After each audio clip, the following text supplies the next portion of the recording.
disturb your sleep, did I?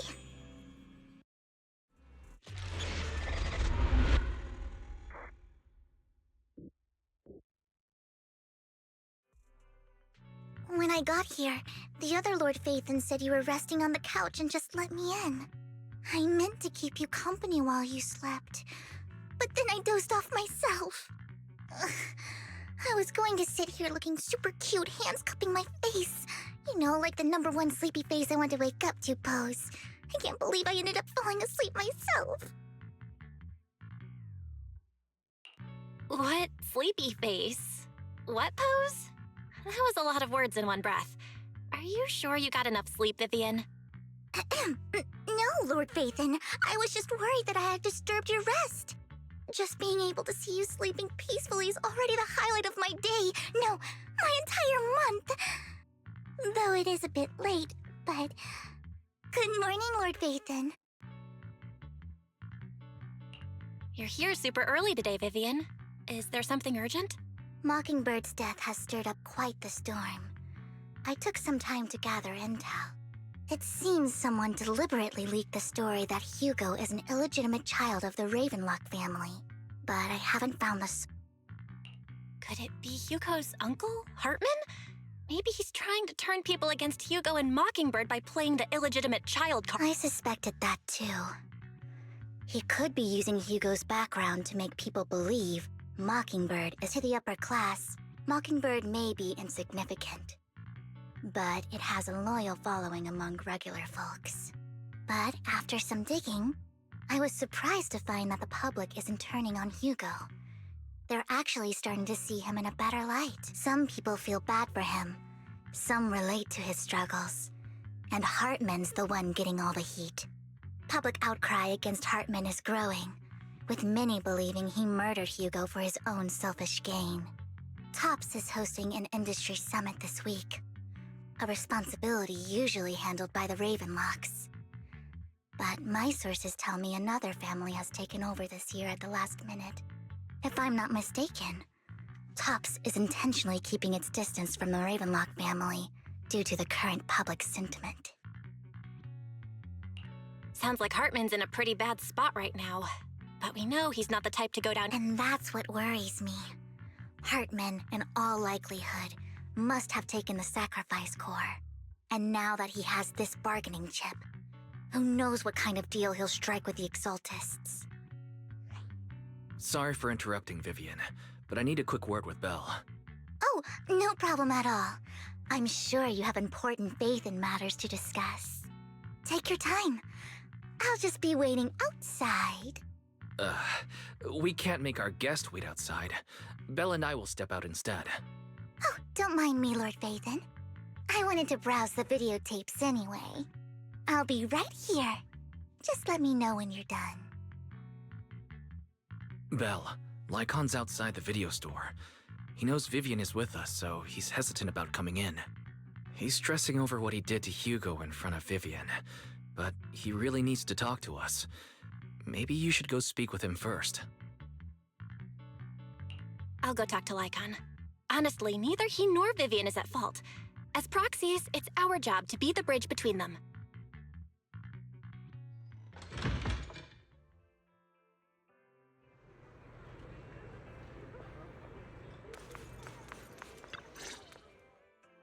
Good morning, Master Proxy. Good morning, Lycon. Wise mentioned you wanted to talk to us and Vivian about something? Yes, it's an urgent request from the mayor, one that directly affects New Eridu's safety. However, before we get into the details, as a former member of Mockingbird, I'm concerned about Miss Vivian. Hugo made many mistakes and betrayed the principles of Mockingbird, but I'm certain he didn't intend to put Miss Vivian or you in danger. I don't know Miss Vivian very well, and I was the one who took her companion's life. I might not be the right person to comfort her, but I hope she doesn't regret the choices she made, or lose faith in the path she chose. Vivian's doing just fine. She's actually been gathering intel and has a clear understanding of where things are headed. She might be tougher than you think. If you're really concerned, why not just talk to her directly? If you'd like to apologize, it should be face-to-face, right? That's reassuring to hear. I trust your judgment. You've always had a sharp eye for people. Would you mind coming in with me? I'd like to apologize to Miss Vivian. No problem, but I'll be staying neutral. Everyone has their own stance on this, and I get where both of you are coming from. As a proxy, I'm just here to make sure you have an open conversation. I'm not taking sides. I respect that. Thank you. Miss Vivian, I'm very sorry about Hugo. You don't have to explain anything. I'm also part of Mockingbird. Mockingbird stands on more than just gain, so it won't fall when fortunes shift. Hugo had his fixations and ambitions. I also have things I must see through. I'm determined to get to the bottom of the Exaltists and the sacrifices. Miss Vivian, as a former member of Mockingbird, you have my word, whatever comes next. I would never harm you or Master. As for Hugo, please accept my condolences. Condolences? That's not necessary. Mockingbird has plenty of tricks up its sleeve. You're right. Huh? That's it? You two just... Master Proxy, I believe we all share the same goal. The mayor has tasked me with inviting you to take on this mission, and hopes we can work together moving... If the mayor wants to work with us, I trust he will demonstrate Mockingbird will not serve as a pawn for the powerful. That will never change. Of course. While the mayor cannot handle this personally, he will make sure we have all the intel and... Miss Vivian, I know you have your own intelligence network, but for some high-profile shady dealings, perhaps the mayor can provide you a different... Please, take your time to discuss. If you're open to collaborating, I'll set up a call with the mayor so he can speak with you both directly. I need to discuss this with Wise and Vivian. With so many people involved in this, we need to be very careful. Of course, I completely understand. When you've made up your minds, you...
I'll connect the call to the mayor now. My dear friends, I'm glad you're willing to keep working with me. I'm truly sorry about what happened to Mr. Hugo Vlad. I didn't anticipate things would turn out this way. As mayor, I can't fully condone Mockingbird's actions, but personally, I had a lot of respect for Mr. Hugo Vlad. I looked further into Bringer's map. The sacrifices were created by an Exaltist named Landon, who was active in Janus Quarter. Mr. Landon passed away in an accident a few years ago. Before he died, he was researching sacrifices and was said to have created a batch of serum that could turn living people into sacrifices. The problem was, the serum wasn't stable, and after his death, the recipe was lost. No one knows what happened to the Exaltist in Janus Quarter back then. But it's clear that after the leader died, there haven't been major Exaltist activities in the area. Bringer's map marks the locations where the Exaltists' most successful attempts at creating sacrifices were.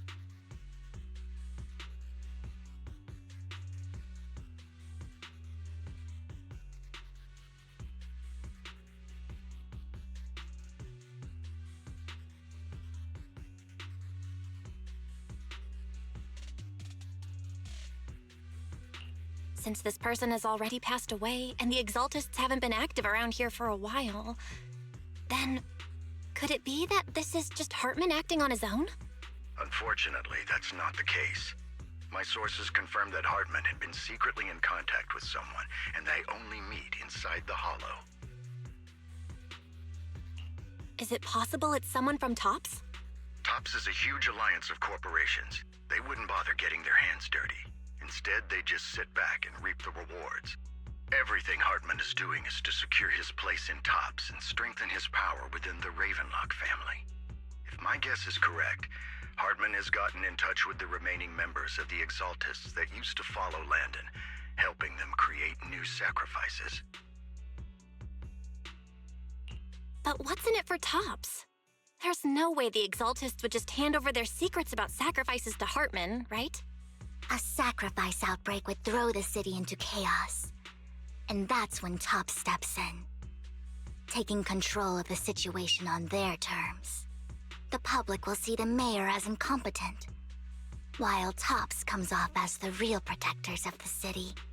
And when that happens, public trust will shift towards TOPS. And Mr. Mayor, you might find yourself in an unfavorable situation. Still sharp as ever, Miss Vivian. So, what exactly do we stand to gain from partnering with you? Please don't tell me you're doing this out of some noble concern for your citizens. I'm not some hero of justice, and I don't believe in lofty ideals or empty promises. We have a common enemy. While our ideologies may differ, we can work together on this. And as proof of good faith, I may not know exactly where Hartman is, but I can fan the flames over Mockingbird's death and escalate conflicts within the Ravenlock family. So it was you behind the rumors. No wonder I couldn't trace the source of the public outcry. I'm not the one who started the rumors. I just helped them spread faster after they leaked.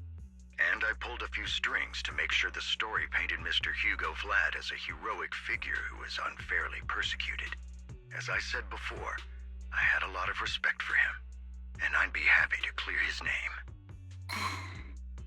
Now let me lay out my terms for collaboration. After looking into it, I found that the dormant sacrifice you discovered wasn't the only one.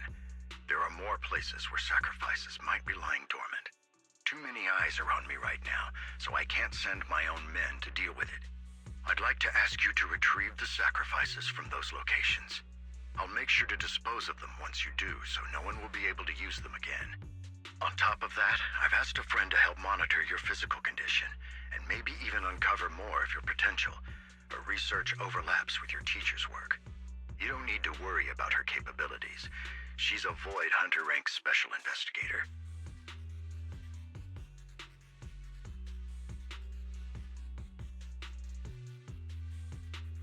Really? A Void Hunter rank special investigator is going to be assisting us? And she's involved in our teacher's research? That's right. She's heading to Janna's quarter for some business. I wanted to set up a formal meeting, but she declined. She prefers to assess things on her own, and will reach out when the time is right. She'll let you know the details then. So it looks like you both are on board with this commission and ready to help recover the sacrifices? Okay.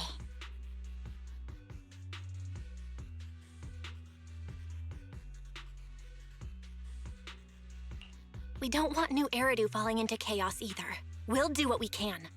I know you won't let me down. Given our positions, we might not be friends, but we're definitely not enemies. I'll leave the rest to you then. I've got to go. Goodbye.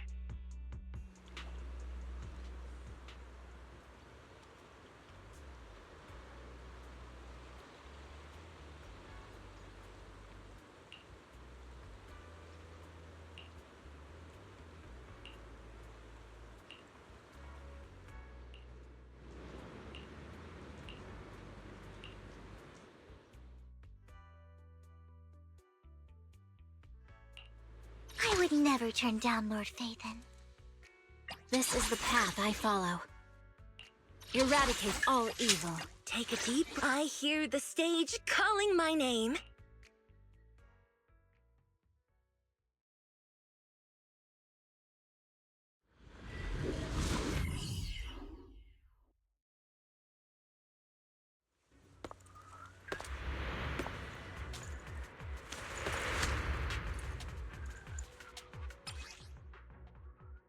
Lord Phaethon, thank you for trusting Mockingbird and me.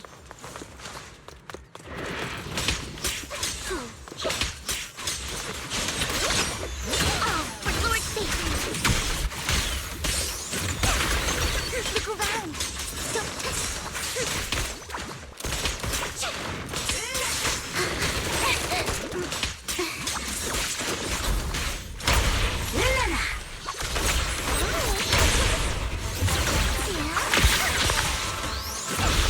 Don't touch me. Has someone already taken the dormant sacrifice from, or did the Exaltus decide to relocate? No. If these dormant sacrifices aren't handled carefully, they could awaken and turn against anyone nearby. She wouldn't risk moving them unless it was absolutely necessary. Did she realize the mayor was looking into this?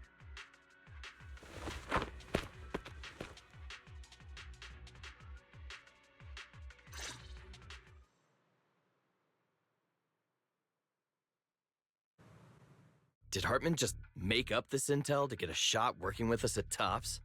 I've been walking around forever and haven't found a thing. The Ravenlocks have always been a shady bunch. No surprise they've gone downhill over the years. I heard they were pretty loaded back in the day. What kind of business did they run? No clue. On the surface, their businesses seemed legit, but who knows what was happening behind the curtain. Probably something with the sacrifices. I mean, how else would he know about the dormant ones left around here for years? And he was so sure that even if those original sacrifices didn't work out, he had a backup plan. Backup plan? What could that be? Well, that's beyond me. I just happened to overhear something while I was next to Mr. Edmund one day. What's Tops planning to do with all these sacrifices, huh? For research? Do you think we'll ever have a normal life in the Hollows? Don't ask questions you shouldn't be asking. All right.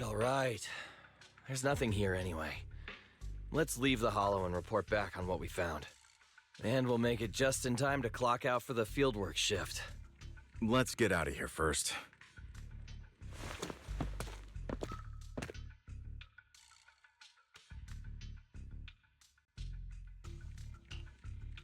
Hartman, that fool.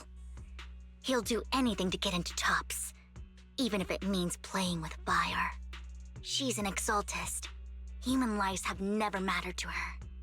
The more people get dragged in, the greater the danger. Vivian, I've been dying to know, who's this she you keep mentioning? The she I'm referring to is with the Exaltists. Someone I have a history with. That's why the moment I heard about the sacrifices, I felt compelled to uncover the truth. I never meant to hide anything from you. It's just that, for me, the Exaltists bring back painful memories. And I'm not ready to face them yet. So, Lord Phaethon, please give me a little more time. Once I've got... Sure, I won't pry anymore. Everyone's got a past, and you don't have to dig up old wounds if you don't want to. I can see the Vivian I know now is super brave and kind. I believe you've really put in the work. Lord Phaethon, if we weren't in such a hurry, I'd spend 3 whole hours singing your praises. I'll make note of this and make sure to get it done before bedtime. First things first, let's track down those dormant sacrifices. I wish we knew what Hartman's backup plan is. I just can't shake the feeling that something bad is about to happen.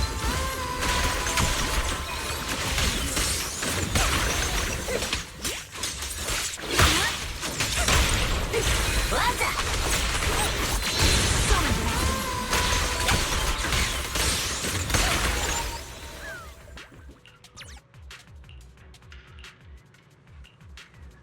Hugo may have done terrible things, but he had his reasons. Mockingbird might be seen as the bad guys by a lot of people, but ironically, joining Mockingbird is what put me on the right path. For the first time, I'm needed for more than just my friends. Amber!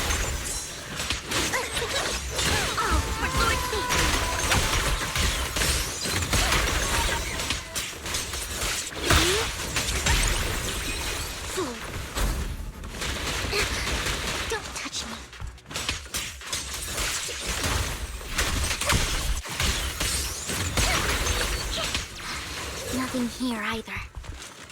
Are we too late?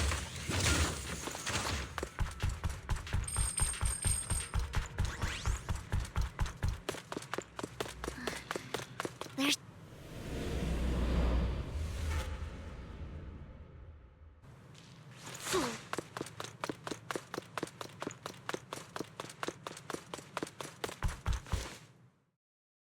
I knew it was you, Vivian. Camille! What are you doing here, sis? Are you destroying the dormant sacrifice? Vivian, don't call me Are you trying to stop the Exaltists? I never left the Exaltists. You know what Landon did back then! Lord Landon did it for the Creator. His methods may have been extreme, but they were necessary. Back then, you walked away. You should do the same now. We didn't meet today. Take your friends. What's wrong? Are you being forced into this? I can Help me? Like how you... Vivian, you see me, don't you? You haven't changed a bit, Viv. No need to hide your tears. I know exactly what's ahead for me. You've made your choice. And one last piece of advice. Stay out of this. I won't tell her we met today. Don't show yourself around us again. Camille!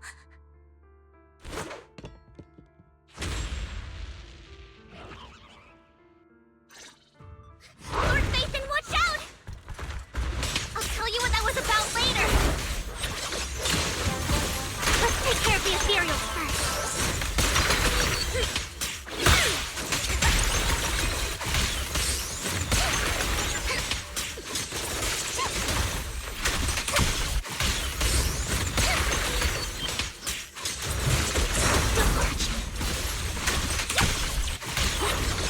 Don't underestimate me.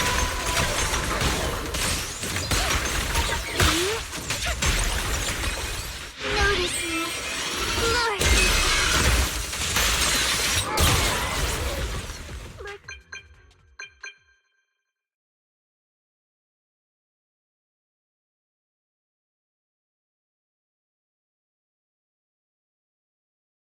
You two took longer than I expected. Did some... We searched the coordinates the mayor provided. Most of them were already empty. No, Camille. The Exaltists have been actively destroying the dormant sacrifices. The Exaltists? There's no reason for them to go after the sacrifices, right? Vivian is telling the truth. I saw it too. And one of them is someone I once knew. I thought she would leave the Exaltists after Landon's death. But she's... Do you have a history with the Exaltists, Vivian? When I was a child, I stayed with the Exaltists for a while. Back then, Landon was one of the most respected figures among the Exaltists in this region. A lot happened. And after I can't turn a blind eye to the sacrifices. I know all too well how many lives have been lost bringing them into existence. Ever since I learned a sacrifice had appeared in Janus Quarter, I haven't been able to stop worrying. I won't let history repeat itself. That's why I asked Hugo to investigate, starting with the Vivian. Please stop. I'm not looking for comfort. I'm just recounting the story for you to understand the situation. We've got bigger things to focus on. But when I do need comforting, I hope you'll make time for me, Lord Vathan. Just so you know, I'm not the easiest to... No worries. I'll totally have your back until you're feeling... Okay. Back to that conversation between those two TOPS employees back in the Hollow is still bothering me. They said Hartman had a backup plan, and that got me thinking about some news that was quietly swept under the rug. Lately, there have been mining accidents in Ravenlock-controlled areas. The families were paid off with huge settlements, way more than usual. No protests, no controversy, but considering the Ravenlock's financial position, why would they be so... That sounds sketchy. Are you saying they made up the accidents and the workers' deaths? Precisely. I don't think those workers died. I'm planning to reach out to some old friends. See if they've... Do you have time, Lord Vathan? My contacts are just near 6th Street. I'm in. Let's go together.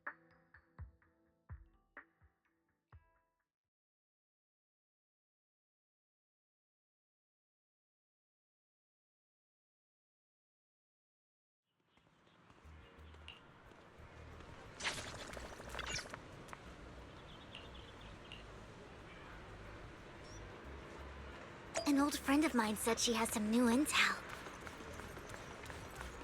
She's like a mentor to me. I learned a lot about data scraping on the internet thanks to her.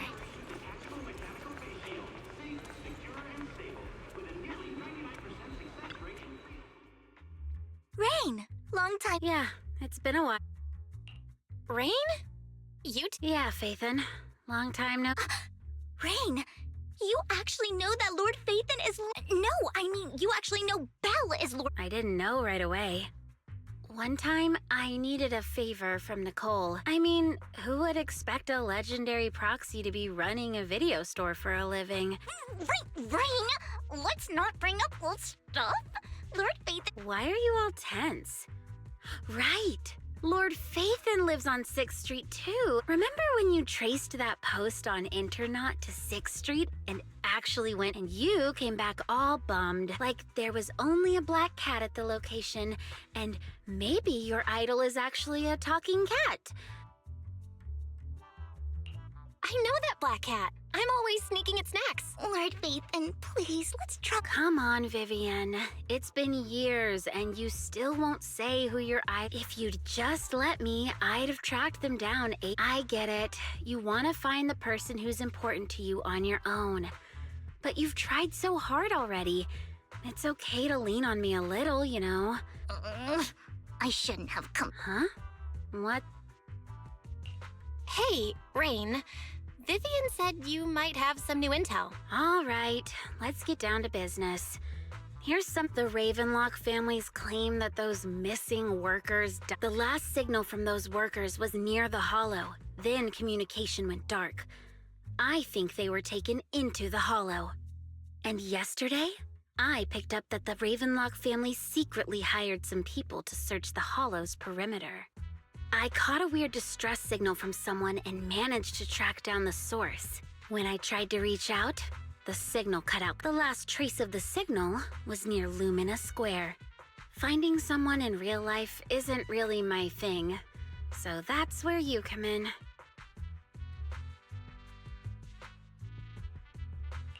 Okay, we'll check things out.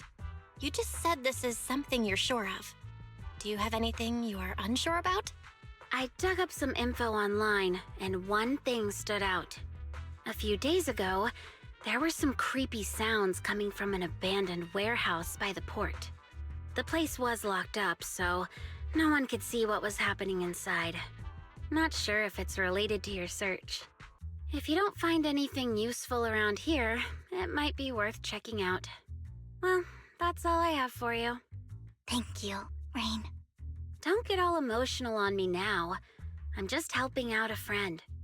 This one's on the house. Consider it payback for the favor you did me last time. But if you still want to find your idol, hit me up. I've been curious for what... All right, don't worry about it. I'll manage it myself. Stop being so nosy, Rain. Nosy? Nah, just professionally curious. What kind of person is worth all this searching, huh? But honestly, whoever they are in real life, they've become a part of you. You've come a long way in this search, Vivian. I much prefer the person you are now. So if you find this person, don't chicken out. Go meet them. People will appreciate you for who you are. Rain... I might not care about the real world or what it'll be like, but I hope everyone I know can live a good life. I'm counting on you to save the world, guys. All right, I have other business to take care of, so I'll leave the rest to you.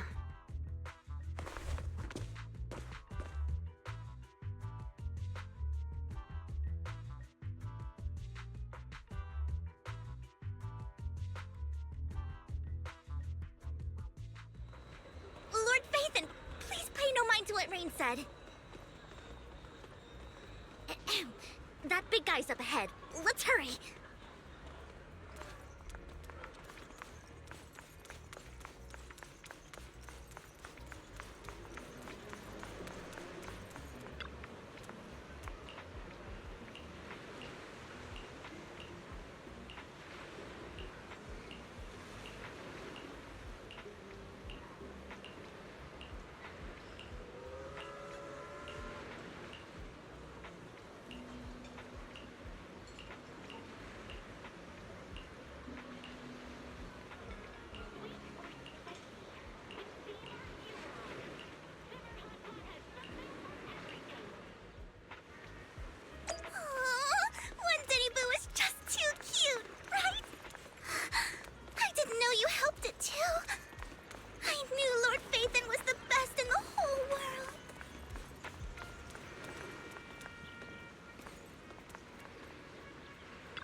Don't take me back, please.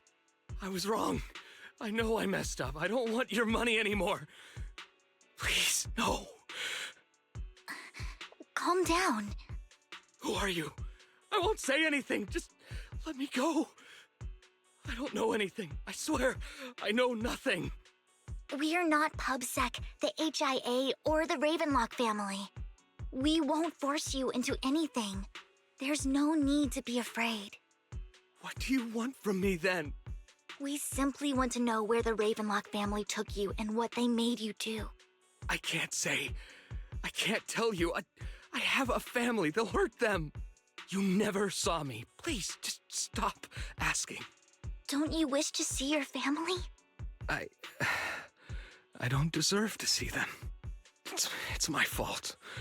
I was greedy. I did this to myself. But your family must miss you dearly. I'm sure they won't blame you. No, it's my fault. It's all on me.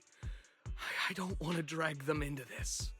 If the whole ship is sinking, no one on board can escape. I'm just a nobody.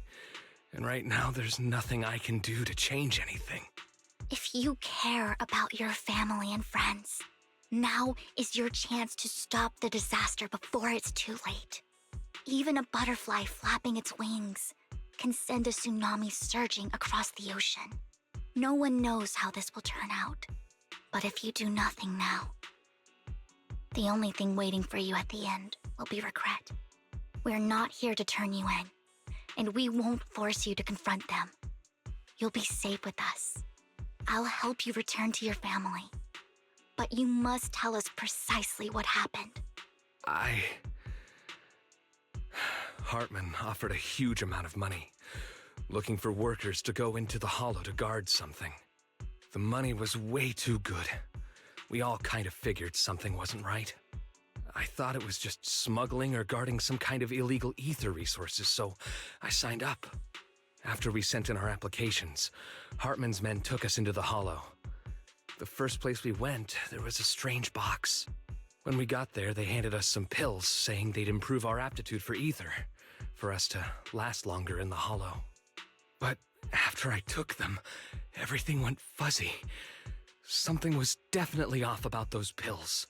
When I woke up, I saw my coworkers dead in front of me. And there was blood all over my hands. They said something about me being a good experiment, moved me somewhere else, and locked me up. They wanted to inject me with something. I got scared and didn't know what was gonna happen. But then a blonde guy found me, gave me a carrot, and let me go. So I escaped. I didn't want to kill anyone. I don't know. It wasn't your fault that your coworkers died. You were just a tool in their hands. Do you remember the place they first took you? Do you know what was in that box? I only remember the first place was like a rooftop. I think it was on top of a tall building. What exactly was in that box? I can't remember. I'm not lying. Those pills they gave us, they make you hallucinate. I took just one and my mind felt like it wasn't my own. My memories turned into a blur. I'm telling the truth. I'm not trying to run from my mistakes. I just really can't remember what happened. I know you're not lying. We'll arrange for your protection. You can rest easy and recover, and your family won't be dragged into this. Once this is all over, you will be able to reunite with them.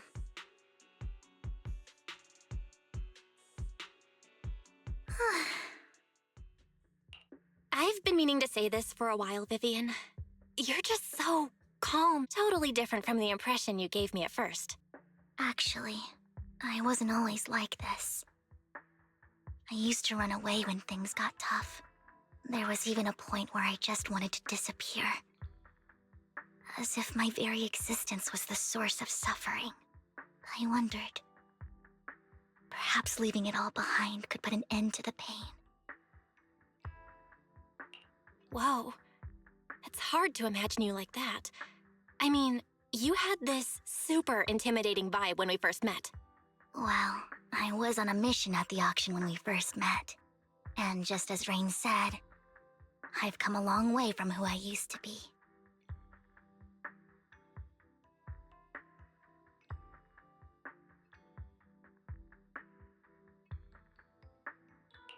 Speaking of Rain, it's still wild to me. I never thought you and I would have mutual friends. And you even know one Denny Boo. Can you believe we might have passed each other so many times without even realizing it? Enough about me. Tell me more about you, Lord Phaethon. Where have you been? And what have you experienced? Looking back, I feel like I've been through a lot lately. My brother and I even lost our Phaethon account. Oh, everything started when the Cunning Hares took something from the Red Fang gang.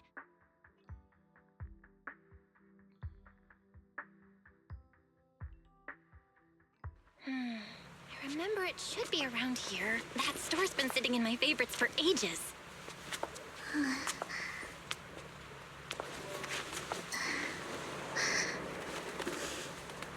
Lord Phaethon! Huh? What's up? I've seen that black cat on 6th Street. That harmonica in the outer ring you mentioned. I've heard it before, too. I've even been to the monument outside Hollow Zero. But none of that was a coincidence. It was me.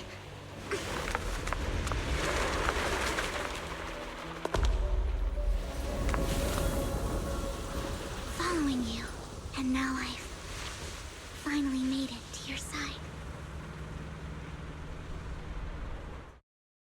Ever since I was little, I had traveled to many places and witnessed. Every tear I shed brought disaster. I loathed my tears as much as I despised my own existence.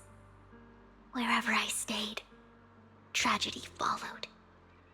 I had roamed too many places, and each time, it ended the same way. I didn't know where I could go anymore.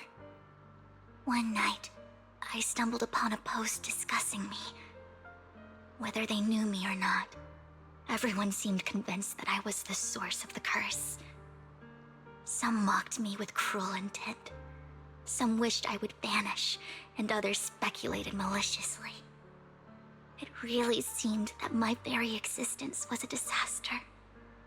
In that moment, as darkness enveloped the city, so many lights, and not knowing where to go, I thought, if only I could disappear into those lights.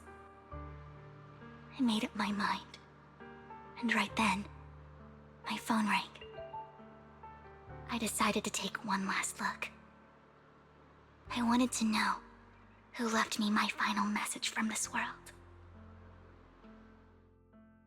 It was you, Lord Phaethon. Wait, really? Me? Yes. And I checked with the other Lord Phaethon. You were the one using the account at that time. But I know you probably don't remember it. After all, it was just an ordinary day, with an ordinary post and meaningless comments online. But for me, it was the night I finally realized where I could go. I wanted to walk the paths you had walked, see the sights you had seen.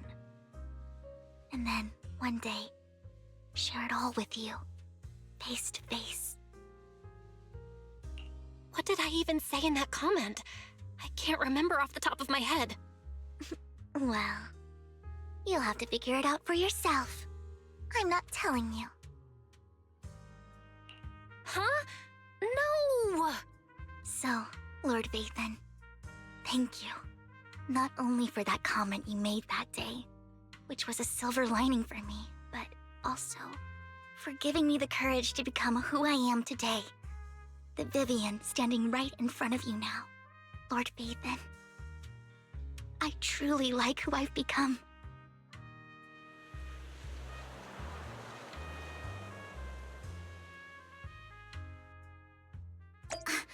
Lycon just sent a message. There's an update. Let's head...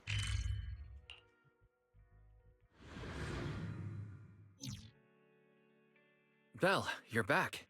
Lycon told me he wanted to meet up with us online to discuss things when you returned. I'll call him now. Master Proxy, Miss Vivian. The gentleman Rena brought back has stabilized and calmed down now. Based on his account, we've identified where Hartman is hiding the core. He also mentioned that Hartman plans to trade the core with a group of people. We suspect that this group consists of members from the Exaltists. I knew it. Now that we have the location, it would be splendid if we could seize the sacrifice core before they do. Precisely. We hope you can head to the location as soon as possible to secure the sacrifice core. We've got this. I have other matters to attend to, so I'll leave the retrieval of the sacrifice. The mayor's friend that he mentioned before will also be assisting you this time. The target coordinates have been shared with her, and she'll meet you there. Please ensure your safety, and I wish you all the best.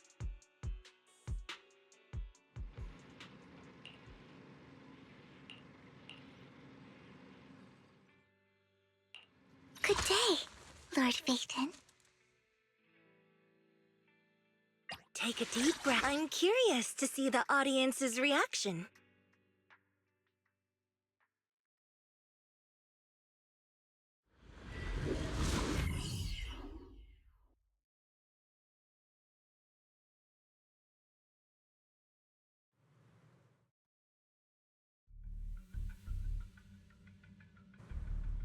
Where's the sacrifice core? Camille, you really think I'd stroll around with something this important? Plus, even though the Ravenlocks and the Exaltists have been working together for ages, I've hardly even met Lady Dina. I'm the one offering the sacrifice core here. I'm curious what Lady Dina's got lined up for me in return? I'm just here to verify that the core you mentioned is real. Once that's sorted, Lady Dina will give you a proper response. Our partnership isn't just talk. We need to be sure you have what we need before moving forward. Sure thing. I'll take you to where I keep the core. Once you verify it's legit, have Lady Dina come over. We'll lay everything on the table face to face. All right, lead the way. It seems Hartman is trying to bargain for more. What a greedy and insatiable man. It's just that... why would they only send Camille for something as important as the sacrifice core? And I can't shake the feeling that Camille doesn't want Hartman and Dina to meet. Why is that? Who's this Dina he just mentioned? Is she the leader of the Exaltists? Kind of. Lord Vathan, I really think we should hurry. We must get to where Hartman keeps the core before anyone else does. I've got a shortcut planned, but there are gonna be ethereals along the way. I'll let you handle them, Vivian.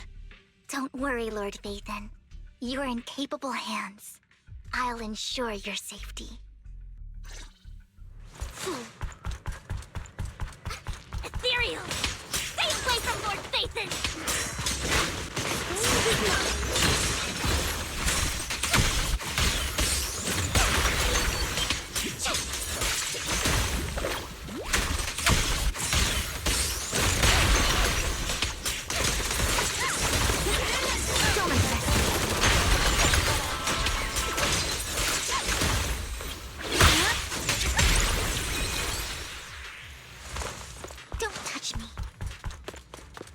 Looks like Hartman's trying to negotiate for more leverage. Let's get out of here before we're spotted. All right, I'll take the mark.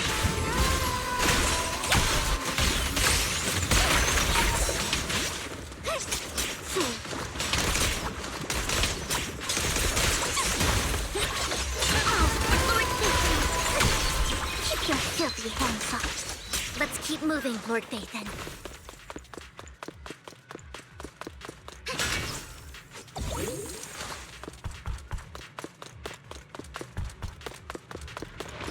Leave the enemies to me, Lord Phaethon.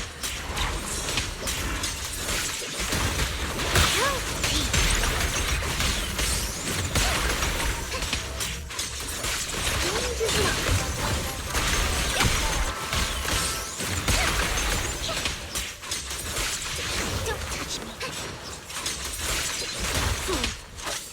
Better not get my chest dirty.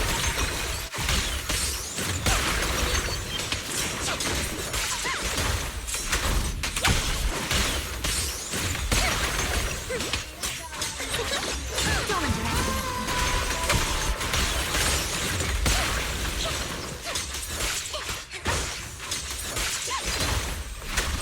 They're still over there. It looks like they're arguing. This is our chance. Let's hurry. No matter who has the sacrifice core, Hartman or the Exaltists, hand over what's in the box. Or we do this the hard way. You sure talk big, little girl. Let's see if you can get past me first.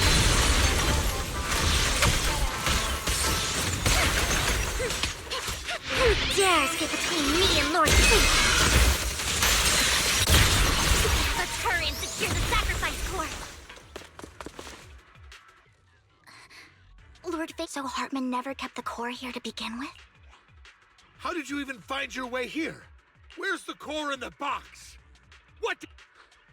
You call this keeping the sacrifice?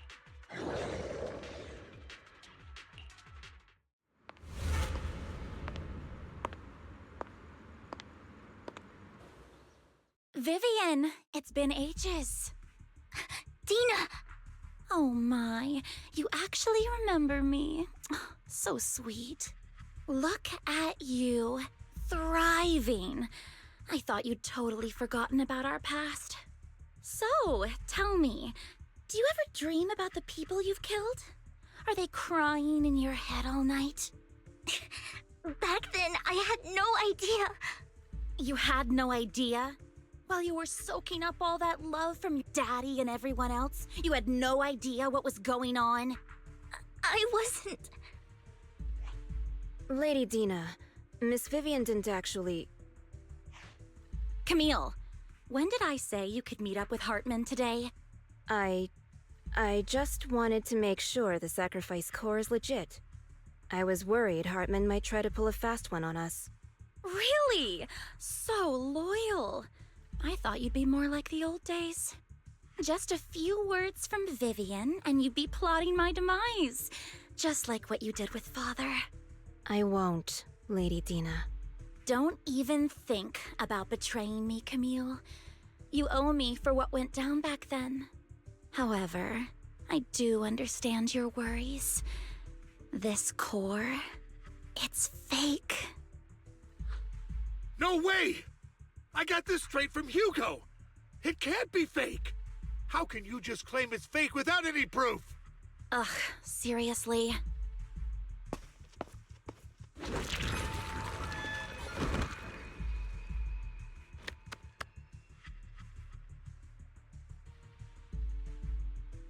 The sacrifice core can max out the ether particles within human bodies in no time, but look at your little subordinate. How uncouth.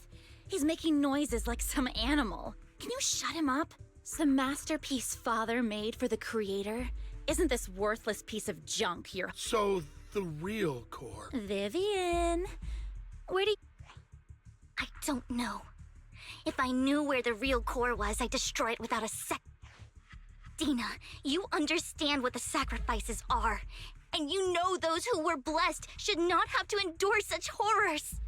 Oh, they shouldn't have suffered those horrors. Weren't you the one who decided if they'd be blessed or not? If it weren't for your tears, how would they have encountered such misfortune? How self-righteous, Vivian. Their fates. It was you who brought disaster. Landon just needed an excuse. He needed someone to blame. Whether I shed tears or not, he'd treat living beings as mere subjects for his sacrifice experiments. Dina, you know all of this. Landon even went so far as to sacrifice— Shut up, shut up, shut up! Father did it for his Vivian! Why do you always mess everything up? You did it before, and now again! You just had to ruin my plan. If you don't give me the sacrifice core, be prepared to become food for the ethereals. I told you I don't have the sacrifice core. Otherwise, I would have destroyed it already. Lord Phaethon, find the right moment to retreat. She can be quite unpredictable when her— Oh, really? Then I suppose there isn't a reason.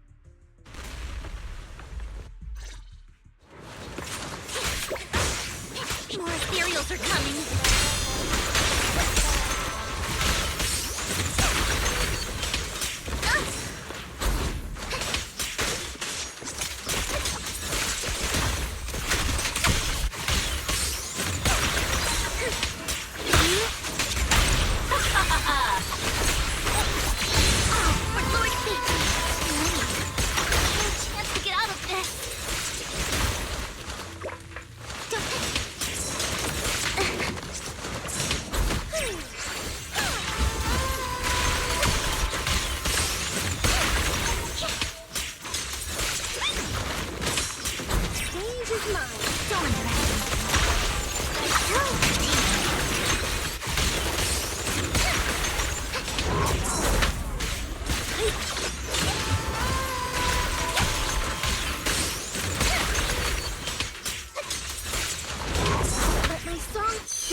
Palace, good fortune, closed gate, safety.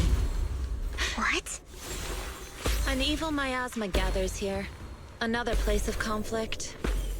If you wish to avoid disaster, then head southeast.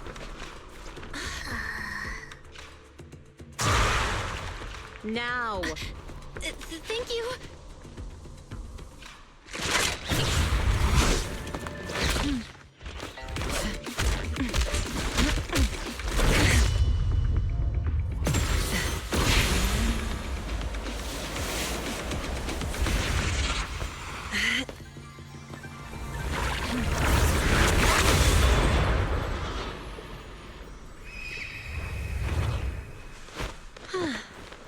Finally, peace and quiet.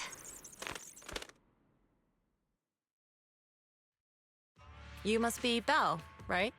Mayflower mentioned a special partner might need my help. Can I ask, who are you? I'm the 13th generation master of Yunque Summit. You can call me Yishuan. Mayflower passed along your info, and I was curious what kind of person you are, so I came to see. At first, I thought it might be a hassle, but your energy feels really calming. Quite nice, actually. Oh, so you're the investigator the mayor talked about. Yes. He also asked me to be your temporary teacher and offer you a bit of guidance. Guidance? What exactly does that mean? Unfortunately, this isn't the right time or place to talk. I have some investigation work to catch up on, and it seems you've got quite a lot on your hands, so let's part ways for now. I'll find a good time to visit you soon. I'm so sorry, Lord Vathan. I think I'll head back for now. I'll investigate the sacrifice core and reach out once I find something. You definitely need some rest. Let's get out of the hollow.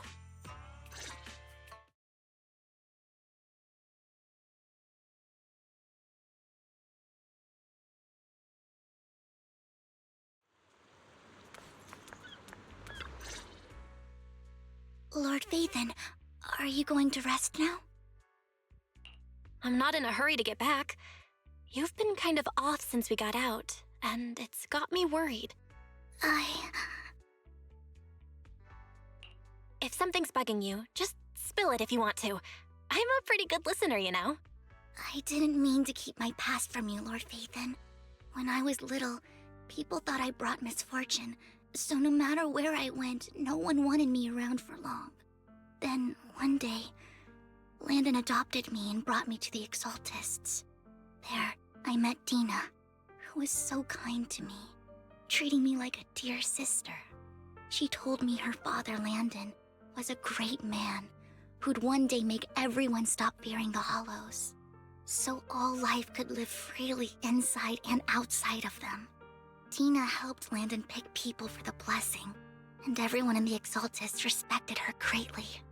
Those who received the blessing would have a better ether aptitude, allowing them to enter the Hollow freely without fear of sudden disaster. Back then, Dina would chat with me every day, always about the Exaltists and her father.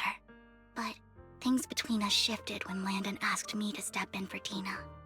Landon told me I didn't only bring misfortune, and that if I listened to him, I could actually help people. After that, he'd take me to meet people, and if I shed tears, he'd give them a blessing medicine. Those who got the blessing could dodge calamities. At first, I was ecstatic, thinking I could help others.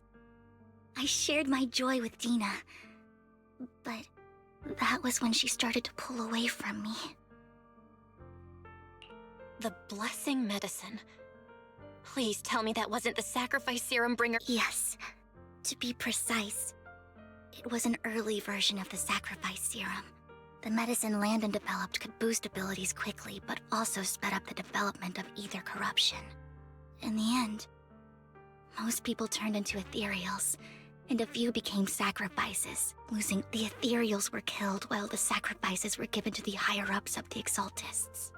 The Exaltists wanted the sacrifices to hold human consciousness, so Landon's medicine was seen as a failure, and he gradually lost influence within the Exaltists. One day, I saw Dina, and tears streamed down my face. In a bid to save his reputation, Landon decided to let his own daughter receive the blessing. I had always thought that getting the blessing was a good thing, until I saw terror in Dina's eyes that day. That evening, I broke Landon's rules for the first time and followed him out of the Exaltist's residence. I trailed him to the Hollow, where I witnessed someone who had been blessed becoming corrupted. In the end, that person became an ethereal. Then, without hesitation, Landon killed him. Before Landon returned, I went back to the residence and snuck into his study. And there, I uncovered the truths I just told you. And just a few days later, it was time for Dina to be blessed. I wanted to save her and stop anyone else from getting deceived. So, that day, I told everyone present that Landon should be the one to receive the blessing, not Dina. At first, Landon argued, and no one believed me. But, in front of them all, I looked at him and let my tears fall.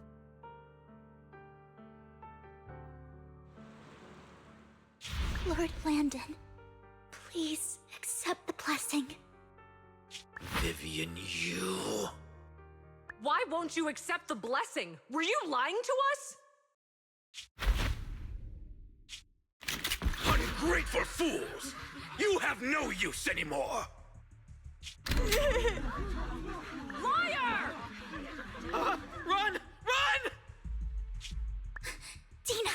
Dina, wake up! We have to go. Vivian? What's happening? Listen to me. Lord Landon's so-called blessing isn't...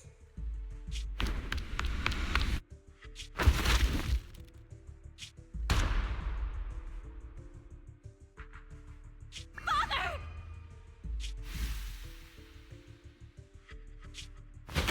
No, I was just... Mom, I want to go home. It's got nothing to do with us. This is just what happens when you don't accept the blessing. Vivian, was this you? Dina, I just didn't want you to accept the blessing. Everyone who does ends up... I just don't want to lose my father. You knew? If you knew what he's done, you... He's my father. He's all I have. Stop being self-righteous, Vivian. You only ever bring misfortune.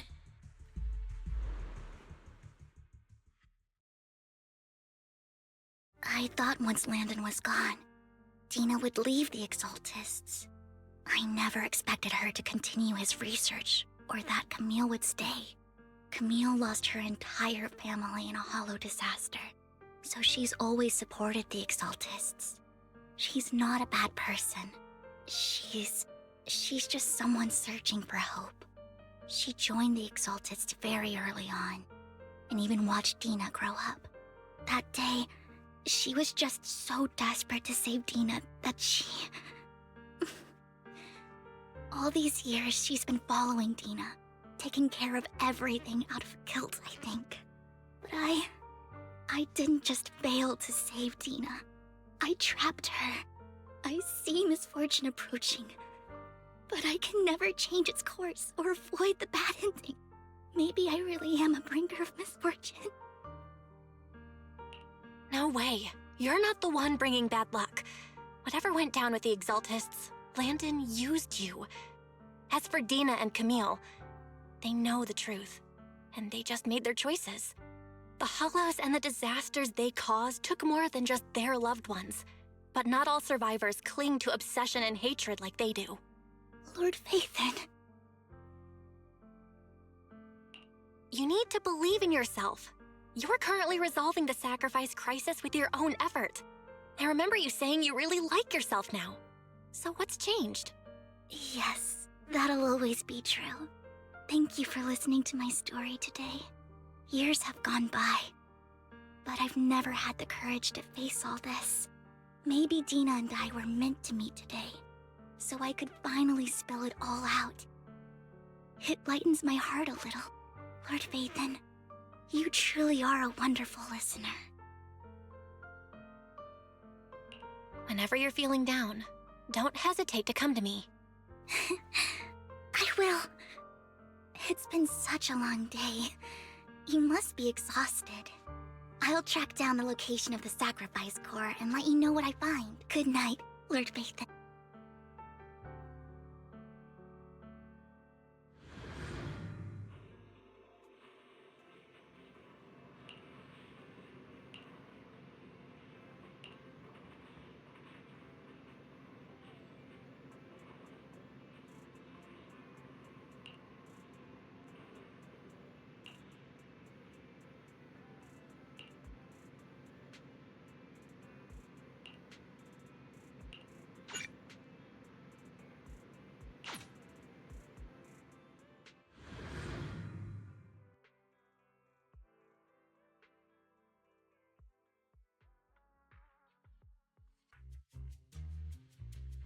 Shul, I didn't expect you to be working here. I was just covering someone's shift. The screening here is super strict, and I was afraid the supervisor would realize I was new and subbing for someone, so I hid in the control room during the supervisor's inspection. So I happened to bump into this guy, a blonde man wearing a hat, and I think he was checking some footage. Then he logged that footage into the tape he brought. Later, I found that part of the footage had been wiped. Blonde, wearing a hat. Could it be Hugo? Do you know him? I think it's him. If it were Hugo... I think I know where he would hide the tape. Thank you, Shaw. You were a big help.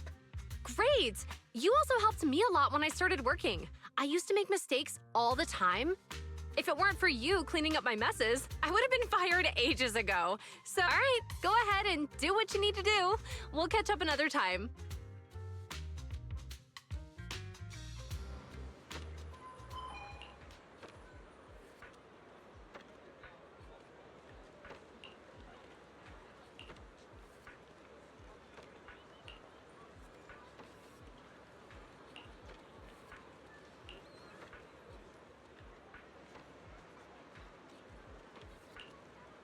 Decorate your bamboo with the most seasonal colors.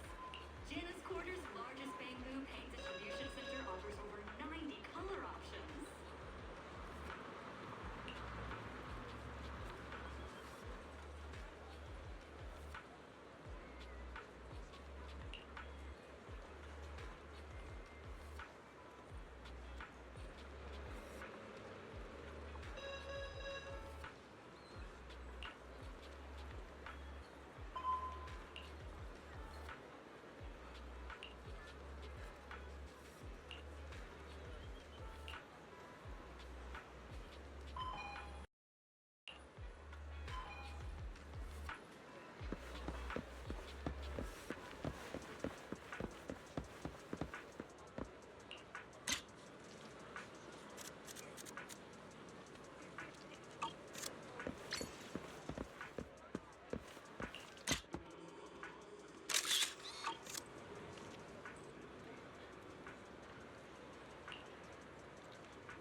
If I'm not mistaken, you and Vivian share the same goal.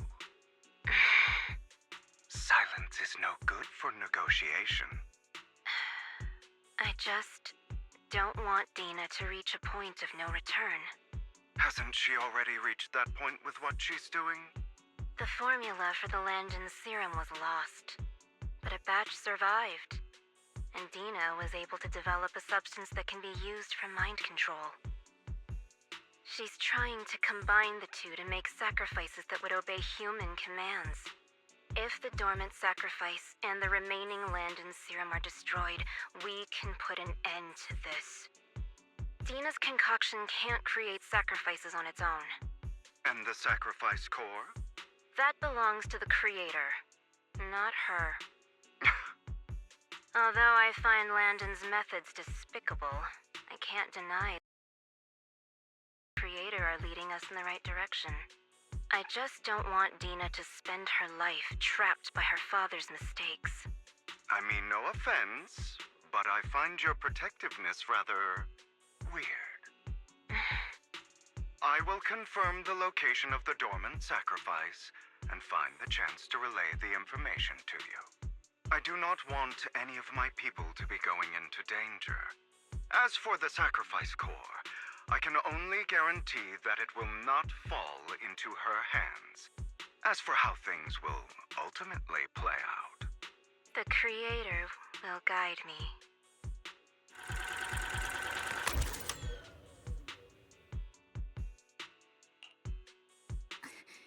Camille was actually destroying the dormant sacrifice? Now Camille's actions make sense. But why did Hugo never tell us? Hugo... he... Belle, Lycon said there's something urgent he needs to discuss with us right now. All right, let's patch him in. Master Proxy, I apologize for disturbing you. We have just learned that the Ravenlock family will host a banquet tonight. This banquet is rather special, as they're allowing members of their family to invite business partners to attend. With Hartman at the center of controversy, there are many members of the family who are eager to use this opportunity to replace him. The mayor has been spreading rumors of a young tycoon who inherited a sizable fortune and is looking to partner with a person from an old and influential family. This information has lured a young man named Burton from the Ravenlock family.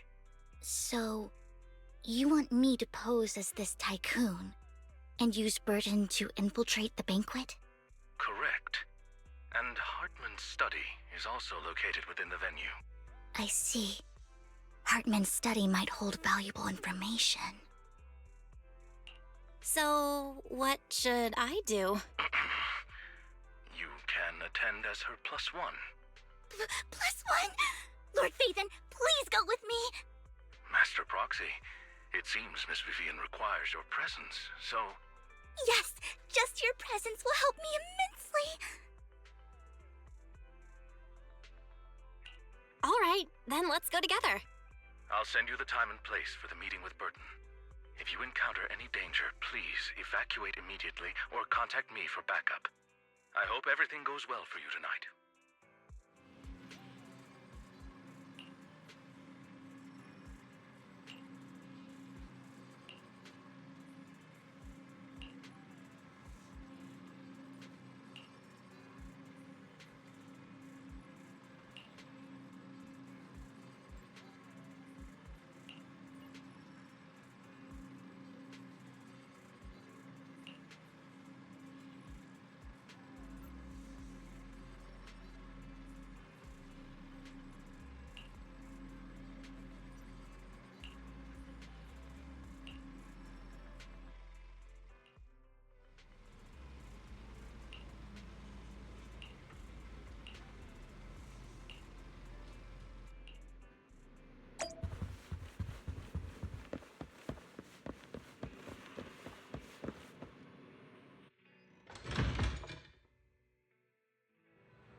Miss Banshee, I believe I've shown you my sincerity. Now, Sincerity? if we're to work together, Miss Banshee, you should drop your pretentious act. I am well aware of the ways of the Ravenlock family. If I were to come empty-handed, I probably wouldn't even be able to make it out the front door tonight. Since I agreed to come with you, and even brought along my most precious companion. Does that not— No need for such an off-color joke. Our door is always open for those coming or going. We both know what's what, so let's cut the small talk. I know far more about how the Ravenlock family made their fortune than most here. I am also well aware of why Hartman, despite such a massive scandal, still remains in power. Oh? Do tell. Exaltists, blessing, sacrifice, Landon. Where would you like me to start? How did you know that? No, who are you? Don't be so tense. If I'm not mistaken, it's about time the banquet began. My companion and I are practically famished. Is this how you treat your guests? Perhaps when we've had our fill, we'll remember. You know where the sacrifice is? So, can we go get something to eat now? And I'm also looking forward to receiving a we can discuss what you wish to know while we enjoy dessert. Of course. I wouldn't let such an important guest discuss matters. As for dessert, I will prepare it myself, and I guarantee I'll come find you later. I wish you a... These kinds of people are exhausting to deal with. I really don't know how Hugo used to put up with it. What did you mean by dessert just now? Hugo taught me that bringing up dessert in such situations is a way of telling the other party they need to offer more. Fortunately, that old fox Hartman is terrified of losing power. He's definitely keeping the destruction of the sacrifice and the fact that the sacrifice core is fake hidden from the other family members. Otherwise, Burden wouldn't have been so willing to raise his offer. Lord Phaethon, let's find Hartman's study when the banquet is at its busiest. All right, I've already taken note of the surrounding Wherever you go. Isn't this going a bit... The security around the manor is really strict, but inside might be more lax. But just in... Right. Let's check Hartman's recent correspondence. Right. Though the core... Then let's split up. Esteemed guests, is the catering at the Ravenlock family banquet so much so that these two distinguished guests felt the need to come to my humble office? Don't want to come out? Well, after all, you don't... Burton, that greedy idiot, fell for the... But I never expected that he would bring you into my territory. I suppose I should thank him. Otherwise, I would have had to go to great... Vivian, Phaethon, give Hugo my Tell him I shall be taking the wealth and power of the Ravenlock family for... The bullet. How? Dear uncle, why must we be so distant? You can just tell me what you want to say directly. Hugo! Uncle, you must know a Ravenlock will never stop. Did you really think I would be defeated so soon? You filthy bastard! You only know how to resort to these petty tricks! Petty trick? Perhaps you'd like to know what I managed to accomplish using this faked death.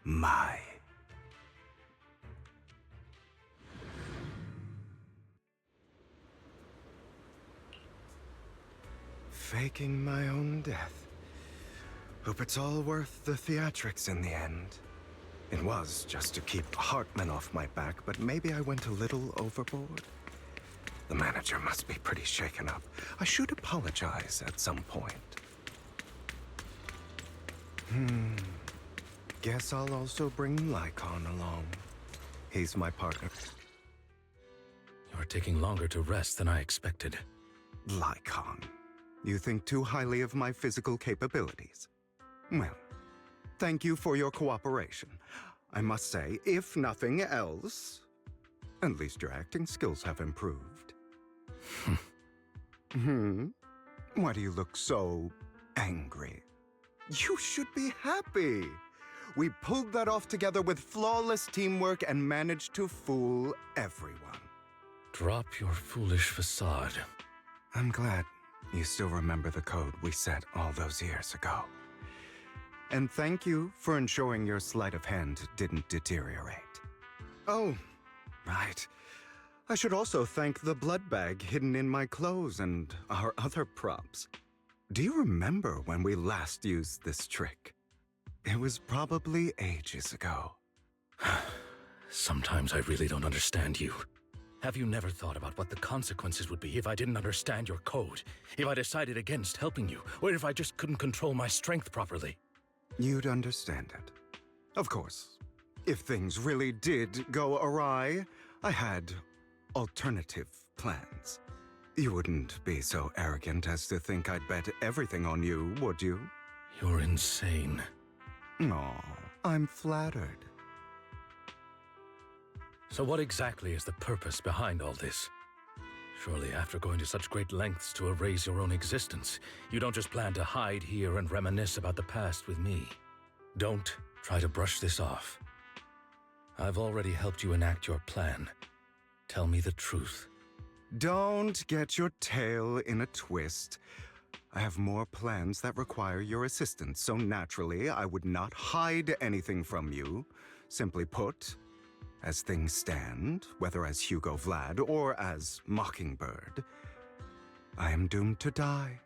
Seems you've made quite a few enemies. As a member of the Ravenlock family, I negotiated with Edmund and managed to obtain resources from Tops for my future plans. I also confirmed what attitude they held toward your master, the Mayflower family. Meanwhile, I used my identity in Mockingbird to strike a deal with Hartman and gather information on their collaboration with the remnants of the Exaltists. That's where I got my intel on what Bringer left. Oh, by the way, the crime declaration letter that your dear mayor received, that was also sent by yours truly. He's probably figured that out by now, right? Though I'm not sure if he told you. The mayor learned about the sacrifice attacks through his own means, but lacked an opportunity to take action. That warning letter was precisely what he needed. You aren't hopeless yet. How delightful.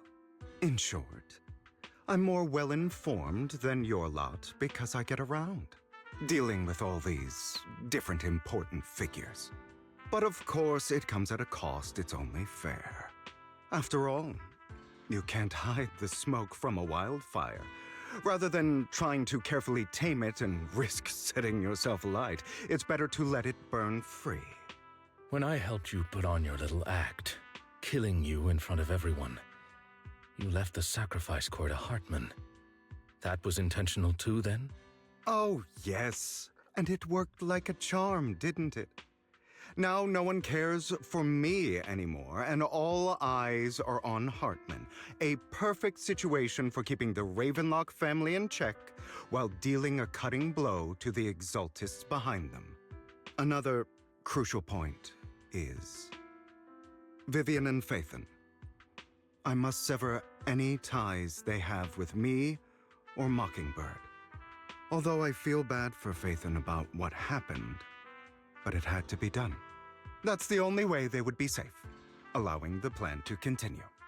I noticed that you never turned your blade toward Master Proxy. So, those words you said back then were also... I will bloody my hands. I will carry the weight of my sins. I will become the Abyss. Obviously, it was all an act. My acting has always been impeccable, as you know. Hugo, you're taking such a tremendous risk. Why? Would you believe me if I said it's for justice? But unfortunately, it's not. I want revenge on the Ravenlock family.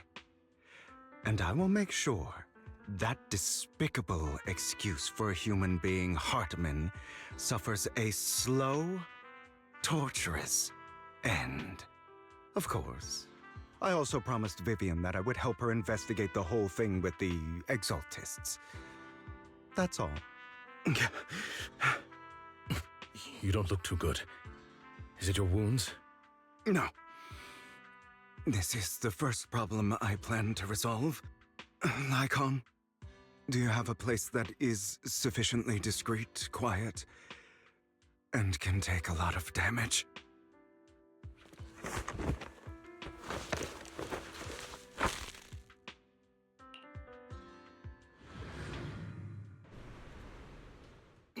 What exactly are you doing?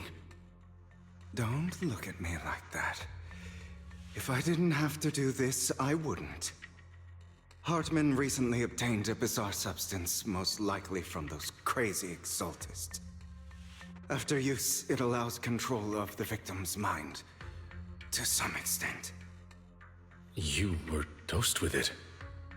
To be more precise, Lycon, I deliberately allowed Hartman to put this drug in my cup to facilitate our previous collaboration.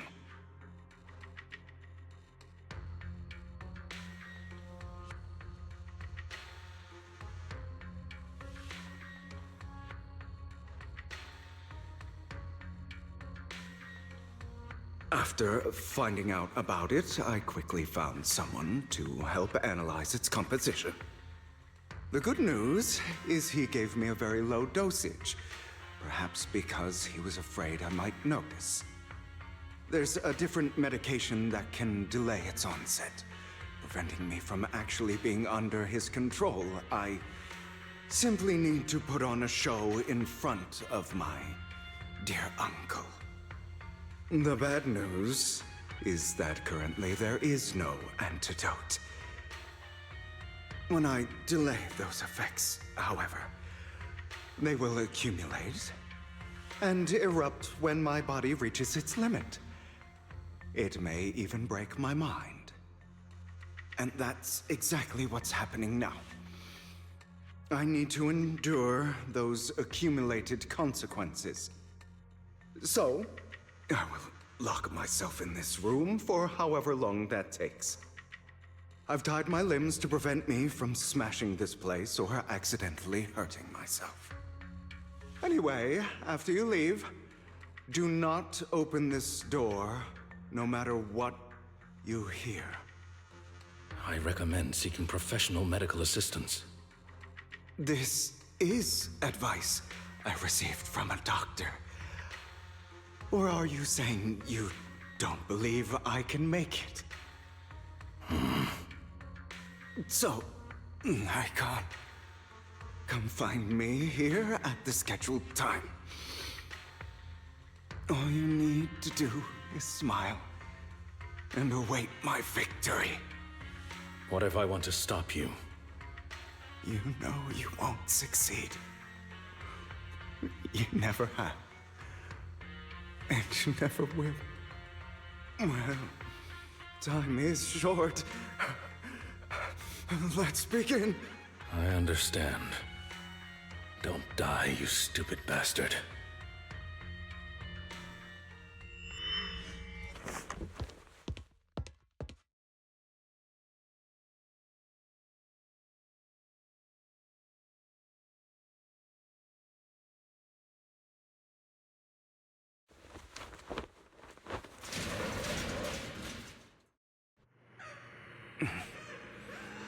Is this because the side effects haven't worn off yet? Lycon's late. I'm surprised. Or is something wrong with time itself? Looks like someone's over there. Might as well.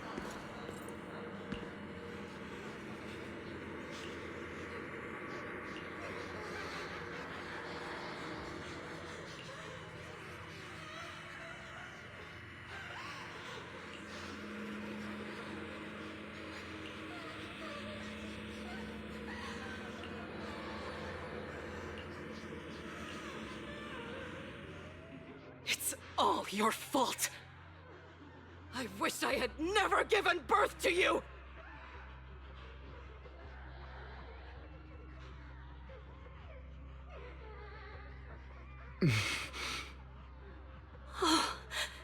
Everything will get better if you just die, right?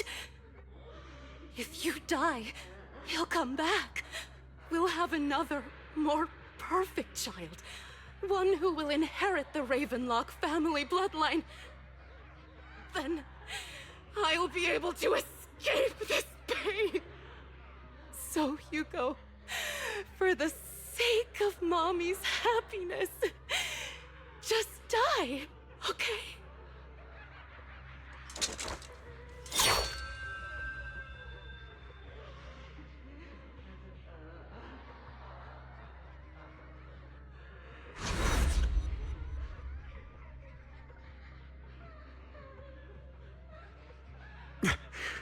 So, I wasn't awake yet after all. That's because you don't want to wake up again. Who are you? I am you. Hidden deep within your heart. Your most true self. You want to kill her, don't you? Your so-called mother. Every every time she beat you without reason, when she tried to gouge out your eyes, when she sold you into that hell, laughing all the while. You wanted to be the one to end her life. Why not admit your hatred? As you are, you can hunt her down. Yes, I hate her. I hate her because she was foolish and shallow, greedy and stupid. I hate her because she doesn't deserve to be a mother. She did everything she could to try and get into the Ravenlock family, believing she could live a life of luxury without having to do anything and never realizing she was a pawn, discarded from the very beginning. So she chose to blame me.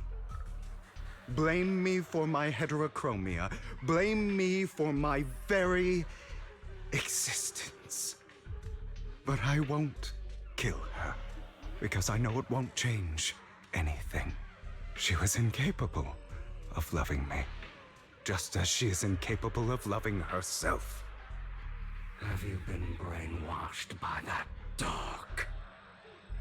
Keeping up the act of being some magnanimous and forgiving fool? Don't compare us. I've simply come to understand love or hate. I make my own choices, and they have nothing to do with anyone else. She sold you to the Ravenlock family for a huge sum of money. She used that money to start a new life without you. While she was indulging herself, you were going through hell in the Ravenlock Manor. Does it not torment you? Do you not feel the hatred? Do you not want to demand answers? Kill her. Only by killing her can you be truly free. For a long time, I thought the same way. But now, well, I want to make a different choice. Stop lying to yourself. You never had a choice. This weak-minded thinking will only lead you to failure. Like before, you'll be nothing but a worm, trampled into the dirt by those so-called elites. Do you still not get it? This is how the world is, and always has been. Hesitate and you'll be the victim. If you don't grab your knife first, you'll end up being on the other end of the blade. If you want to change anything, you must first become the one who makes the rules. Just like that woman. The only reason she could treat us that way was because we were weak. So listen to me. Find that woman, kill her, and prove to this world your strength! It's why forgive them? They don't deserve it. I'm not forgiving them.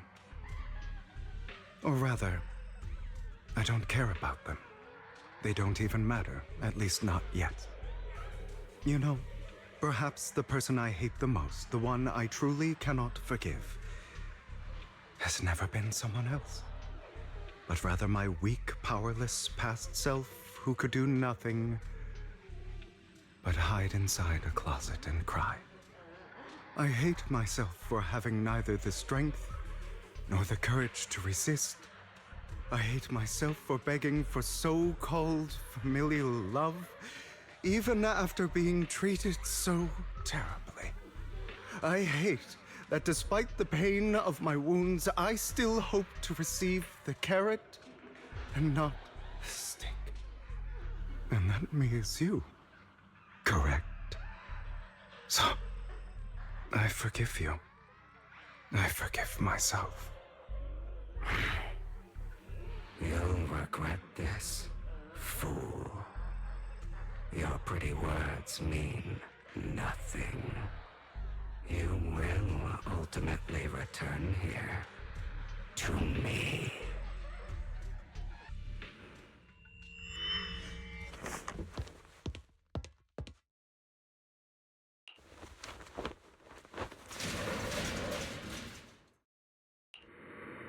I see. This is still an illusion. I wonder who's going to show up this time.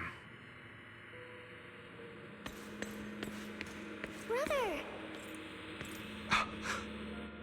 Hugo, let's play hide and seek! I'm already hiding!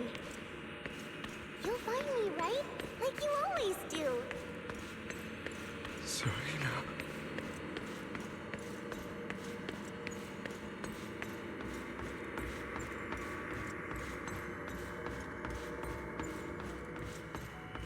You're looking in the wrong place.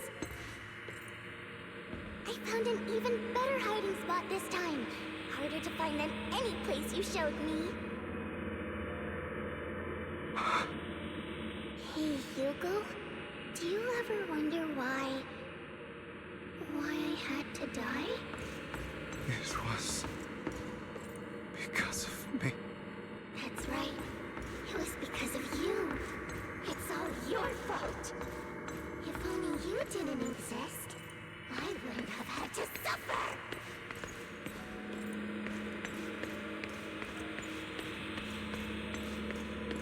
Still looking in the wrong spot. I can't believe you still haven't found me after all this time. Have you forgotten about me? I haven't forgotten. It's okay. I'll forgive you. I'll still be nice to you, just like before. I was the only one who was ever nice to you, wasn't I? Yes. Then tell me, why do good people always suffer? Why is kindness always punished instead? Tell me, Hugo, why?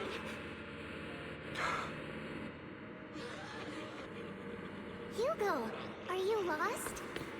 Go back the way you came. I left you a surprise there.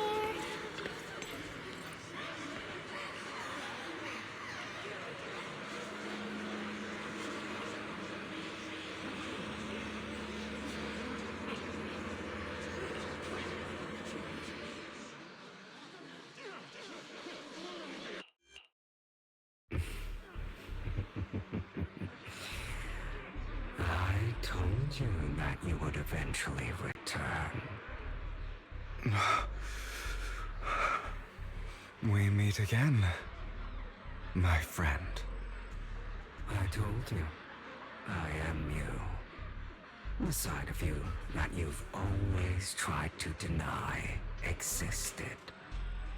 Of course. I know.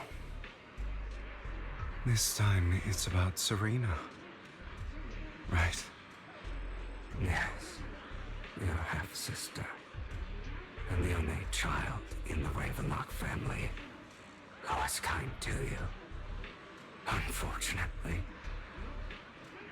it was her kindness that led to her untimely death. It was my fault. I don't like the way you blame yourself. Because that means I'm to blame as well. And I don't think I did anything wrong. Your mother sold you to the Ravenlocks. And your father, he saw your talent and wanted to use you to push the other children into competing with each other. My brothers and sisters wanted to get rid of me from the moment they first saw me. In their eyes, you were no more than a slave.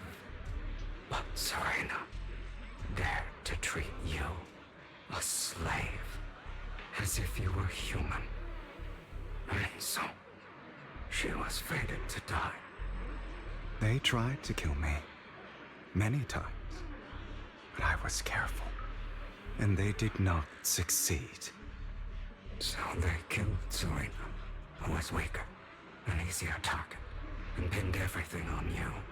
Serena died in your place. Those cruel brats thought that by reporting this to Father, they could use it to get rid of you, a rival who threatened their positions. Yet, not only did Father not blame you for the incident, he praised you for it.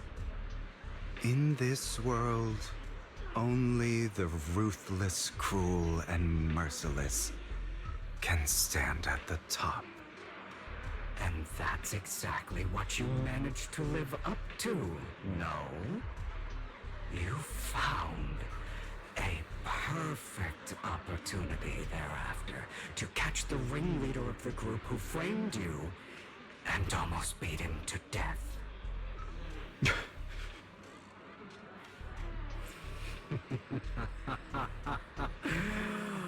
Oh, you should have seen the expression on your face back then.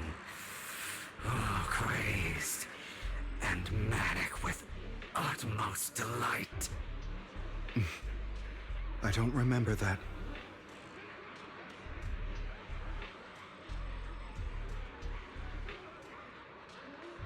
Here you go again, trying to deny your desires.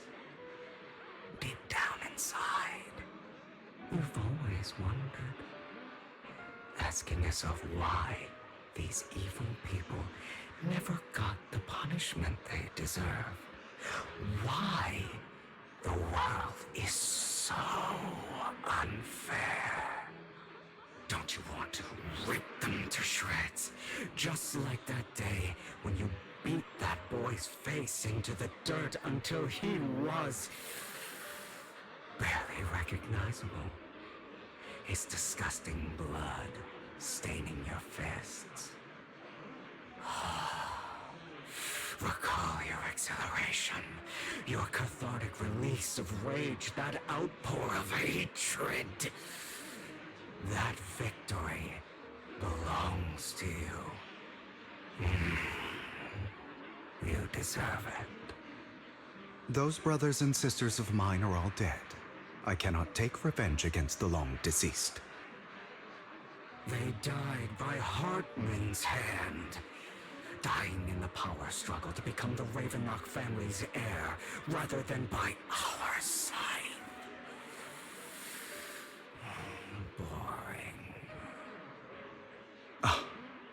Boring. I find it hilariously ironic. Children who would murder their own kin for scraps of power dead at the hand of their uncle who followed their example. Is that not karma? Power struggles pitting kin against each other, betrayal, suspicion, and hatred between people of the same blood. It's like a curse, written into the Ravenlock family's genes. Laughably stupid. Don't forget, my dear, that the same blood...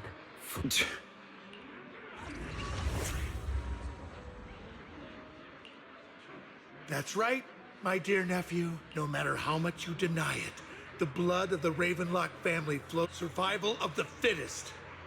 Only the strong. This is the path of success that has led the Ravenlock family to victory. As long as you live, you'll never escape the mark. You are destined to one day become someone like me, like your father.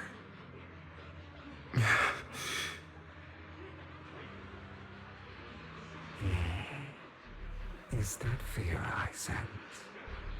I can see you trembling. Why does the Ravenlock bloodline terrify you so? I won't become like my father. Never.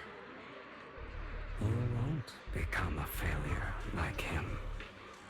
So relax. Our power eclipses him, and so does our ambition. So, do not deny your own desires. Do not resist your own ambition. This is the talent you were born with. Admitted, deep within your heart lies a spark, yearning to ignite a raging inferno that will burn everything down. And I am that spark.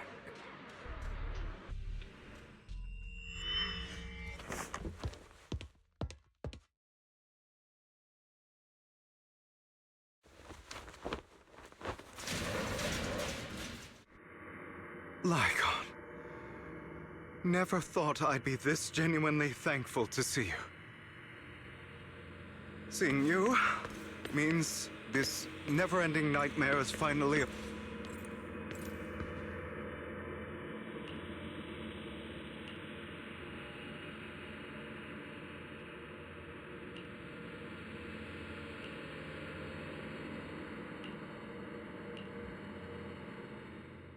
I don't want to hear something like that from you. You have no idea what that man, my father, is really like.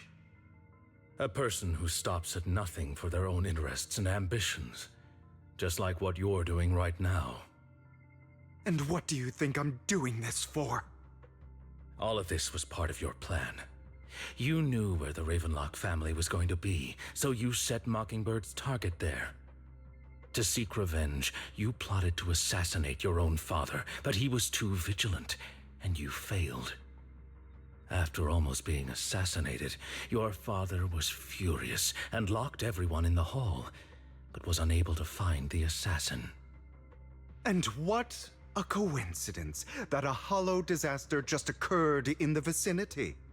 So he used it to eliminate all the unfamiliar faces there, turning them into victims of the Hollow, an easy feat for the Ravenlock family.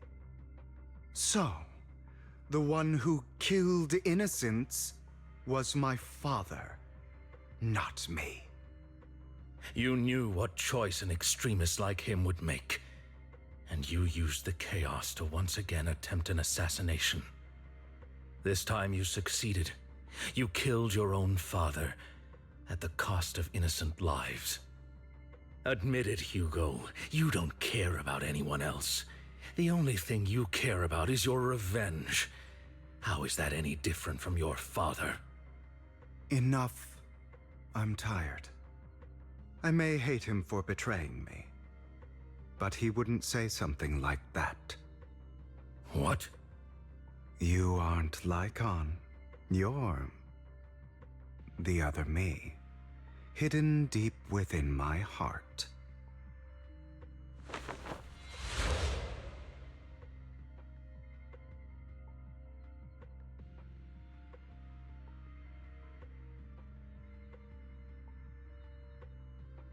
I've been waiting for you, my dear. It seems you've already grown accustomed to this place. Just as you said, you are me, and I am you. There's no such thing as we are ultimately one and the same. Then you should know what I want to say. When you and Lycon split, you didn't even try to clear up the misunderstanding, didn't deny or because you realized that deep down, he was right. Some people live only to bring more suffering into this world. Sometimes, murder is what brings justice back into this world. For that, I must stain these hands in blood. That's right. Just like what you said before you faked your death. Were those words really just an act? To slay the dragon, you must first become one with sharp claws, rending fangs, and strength enough to destroy anything. You know the truth better than anyone. if you hadn't hesitated and instead seized the first opportunity to kill your father. None of what followed would have happened. Innocent civilians wouldn't have died.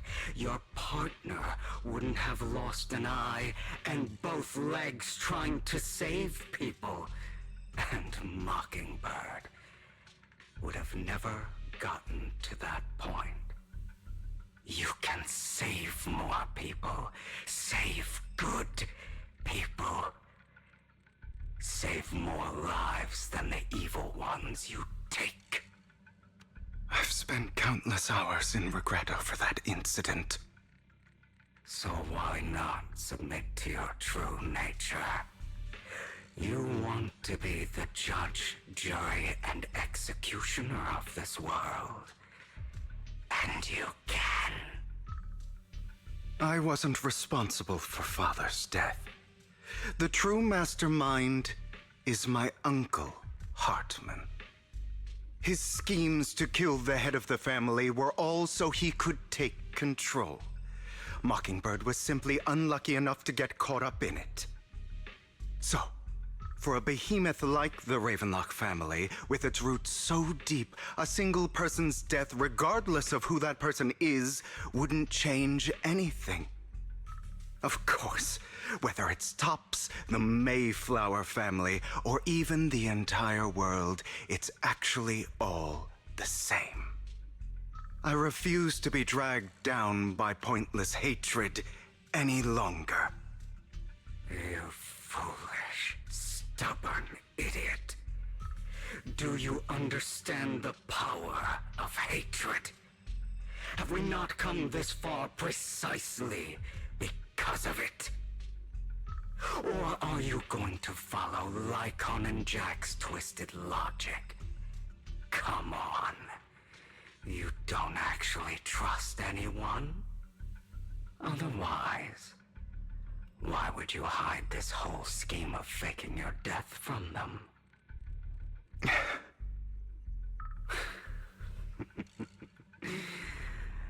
You've built an impenetrable wall around your heart, keeping everyone out. Of course you are right to do so. No one in this world can be trusted. Always. All you'll receive is hatred from your own blood and no love. Suspicion from your companions, and betrayal that comes all too easily. But the most ridiculous thing is that you want them to trust you. You stay silent and long for them to notice your suffering. You yearn for your companion's understanding and trust. Idiot. That's why you are incapable of exploiting them for your own ends. You care about their safety even more than your own. But remember, only the weak need companions. And we are children born from hatred. We are different from them. I will never be like them, and I don't need to be. Come. Let me show you what powers we can wield. But you are me, and I'll never lose to myself.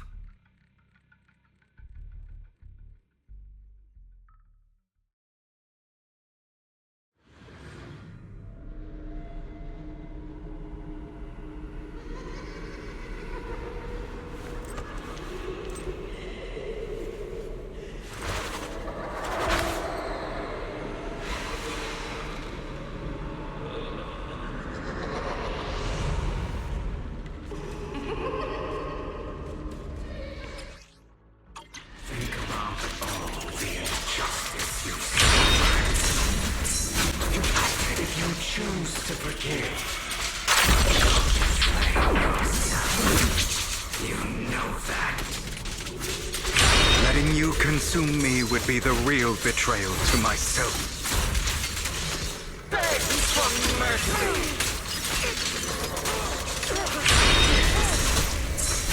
Is that all?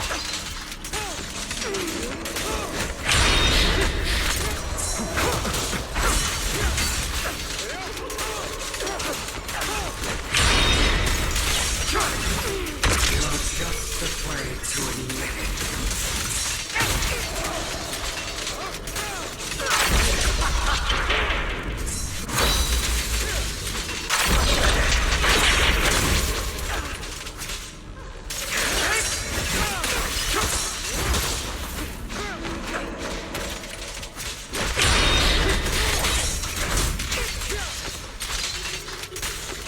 You're too scared to face your true self and what you truly desire.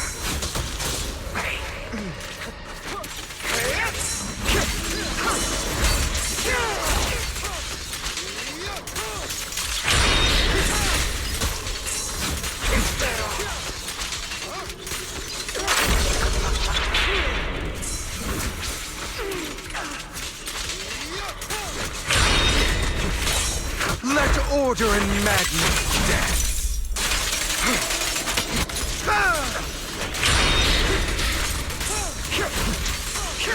I have you now. Trying to run. Are you trying to kill me? You think you can just get rid of me? Without me, you are nothing. For what it's worth, thank you. Don't be afraid. You and I are inseparable. You're part of me, just as I am part of you. Fancy words won't change anything. No. It's not just platitudes. I finally understand now. Some pain only fades when it's seen, when it's accepted. So I won't fight you anymore. I won't hate myself anymore. Weakness, hatred, malice, strength, forgiveness, justice. They're all part of me. All of this makes me who I am. That's why I won't get rid of you. And I won't resent you. I choose to embrace you.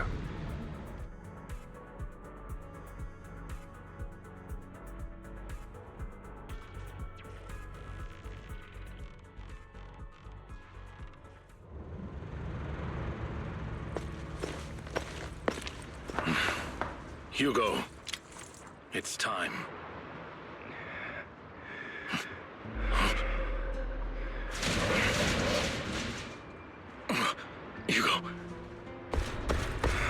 Hugo, you... Did I scare you? I made it through. I won. No praise from me, my dearest partner.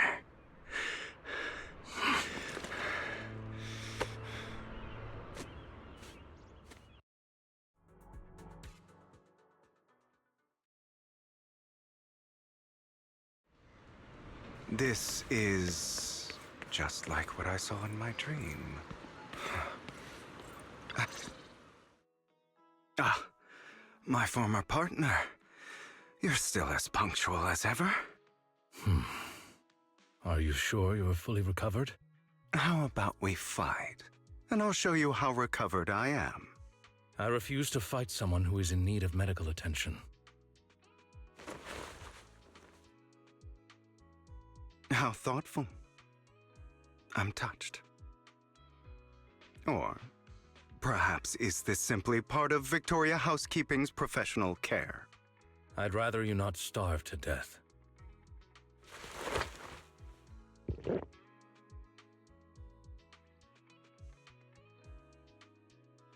Not to your liking. I'm fairly certain this is the same kind as before. No. I've just gone too long without food. It feels a bit uncomfortable. Either way, Thank you. Now tell me, what exactly happened in the warehouse? Just going a bit crazy from... you know what? Were you expecting anything else? But... I did have a very long dream. A dream about many things from the past. If I had to put it into words, it would be like giving myself psychological therapy. You seem like you could benefit from some too. How about it? Want to book a session with me? Trust me, I'm a pro. Seems you really have recovered. Well, of course. I'm feeling pretty great right now. Like I could argue with you all day on every petty detail of who exactly was in the wrong back then. I wanted to ask, what you said about Mockingbird before, when you faked your death, was that part of the act? You mean the part about how Mockingbird has never really changed anything or saved anyone. I didn't expect you to still be so hung up on this. Interesting. After all, it was you who chose to betray Mockingbird. To betray me. Just as I said before, I never considered Mockingbird a failure. Perhaps Mockingbird deviated from its origins, but it has its value. You shouldn't reject the things you've done. Or Mockingbird. I have contemplated this before. Yes. Mockingbird has helped some people and has genuinely managed to cause trouble for those who abuse their positions of power for evil. Yet those in high positions still possess immense resources, and the people we helped remain destitute and suffering, willing to become slaves to those in power for scraps.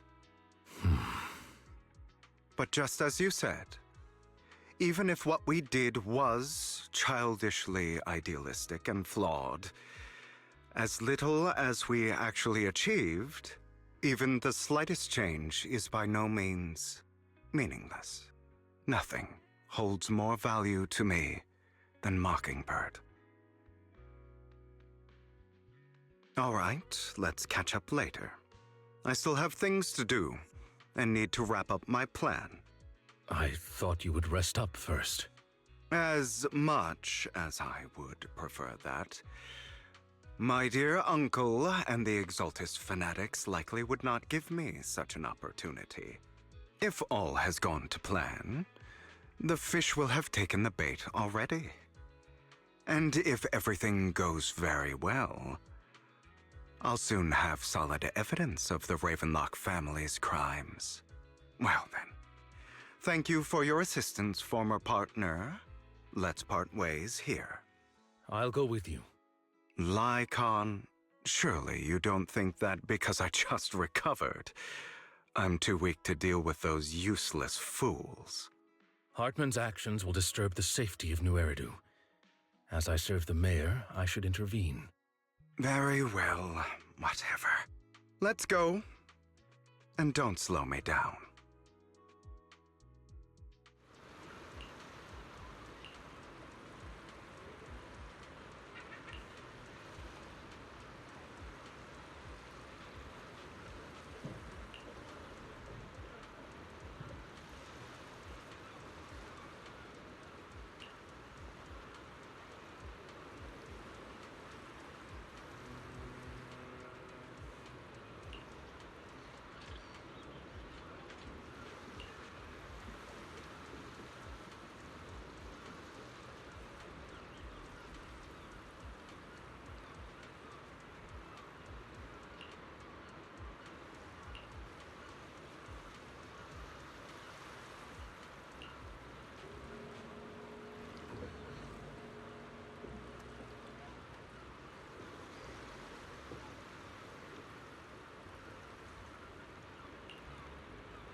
I'm sure you've heard about the missing workers from companies under the Ravenlock family, too.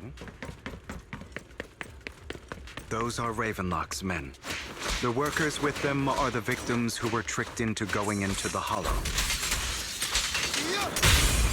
Come on, let's get them out of here.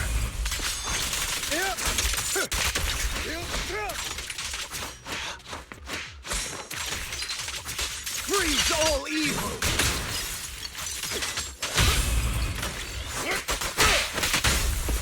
Oh, what a coincidence.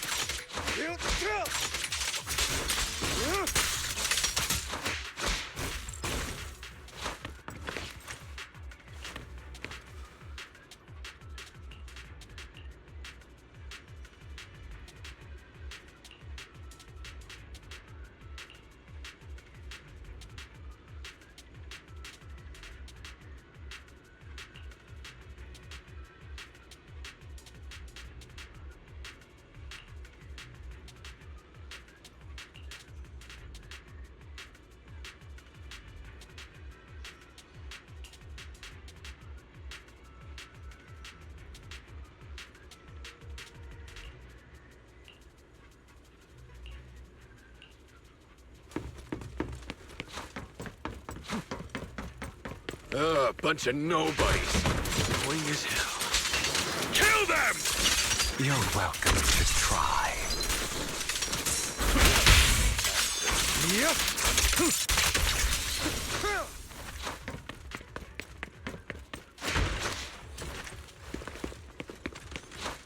More workers here.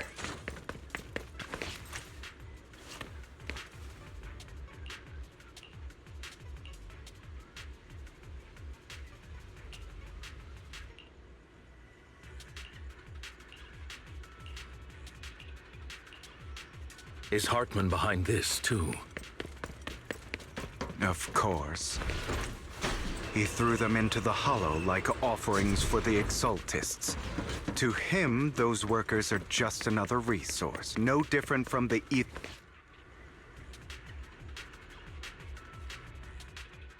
There's more over there. Let's hurry. It's different this time.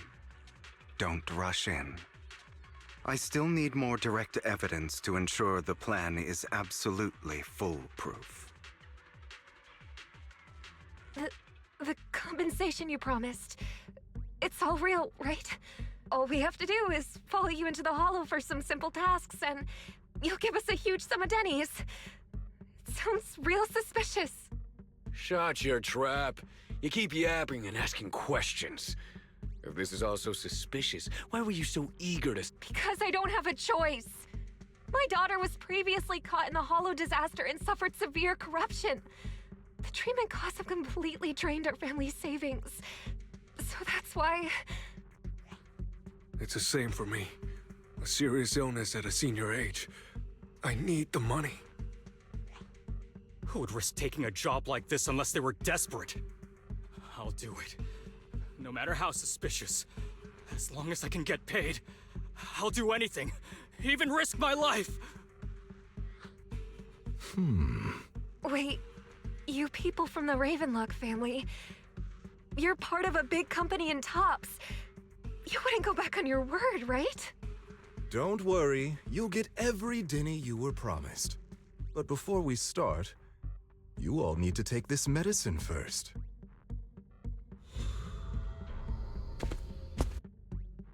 Bro, should we really be doing this already?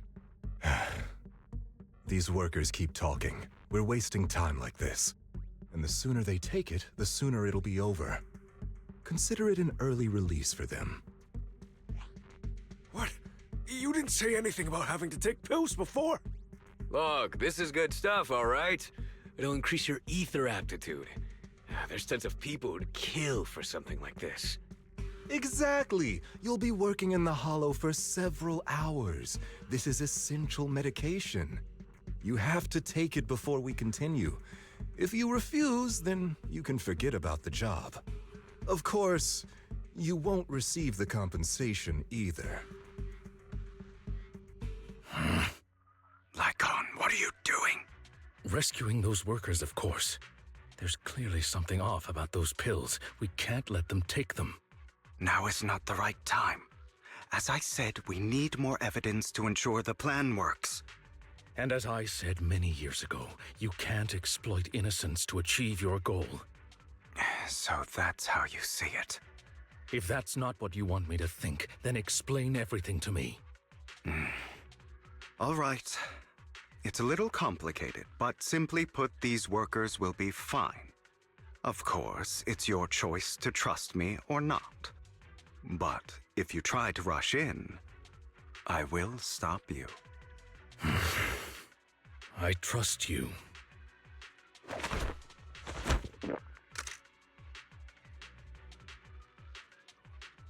All right. That's the evidence. Now we can go and beat them into the ground as much as you want. Don't forget, you owe me an explanation. Also, don't overdo it and kill them, even if they're the worst of the Ravenlock family. All right, Your Holiness, Saint Lycon.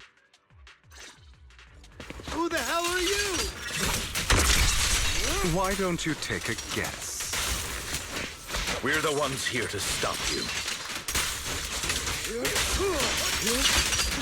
Can't remember. Your legs? How are they feeling? I'm fine.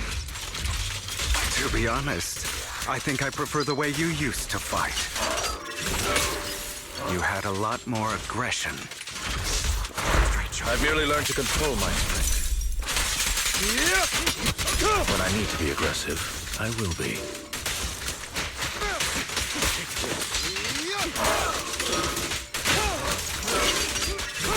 Repent!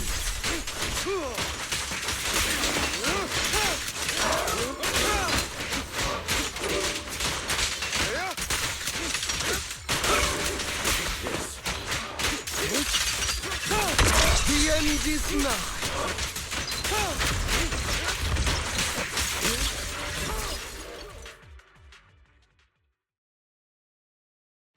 Damn it! Who the hell are you? How dare— Ravenlock. Savor the name while you can, for it will soon cease to exist.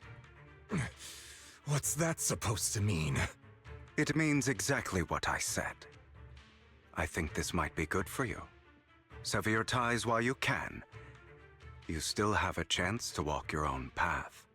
The family's honor comes above all else.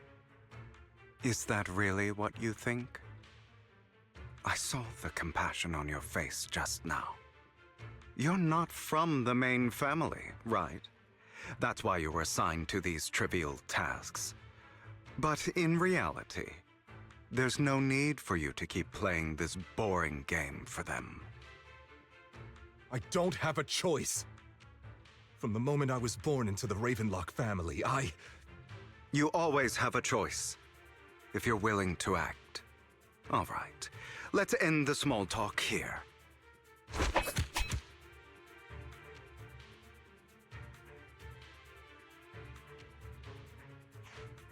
Don't worry, Lycon. I didn't hit them too hard, just enough to keep them quiet. How's that? My acting's pretty good, right? As always, a certain someone should take some lessons from you. I'll leave the rest to you then. Okie dokie.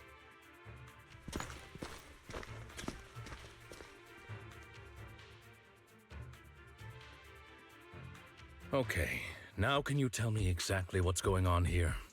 As you can see, that worker just now was actually an informant of— The pills were swapped out with vitamin tablets.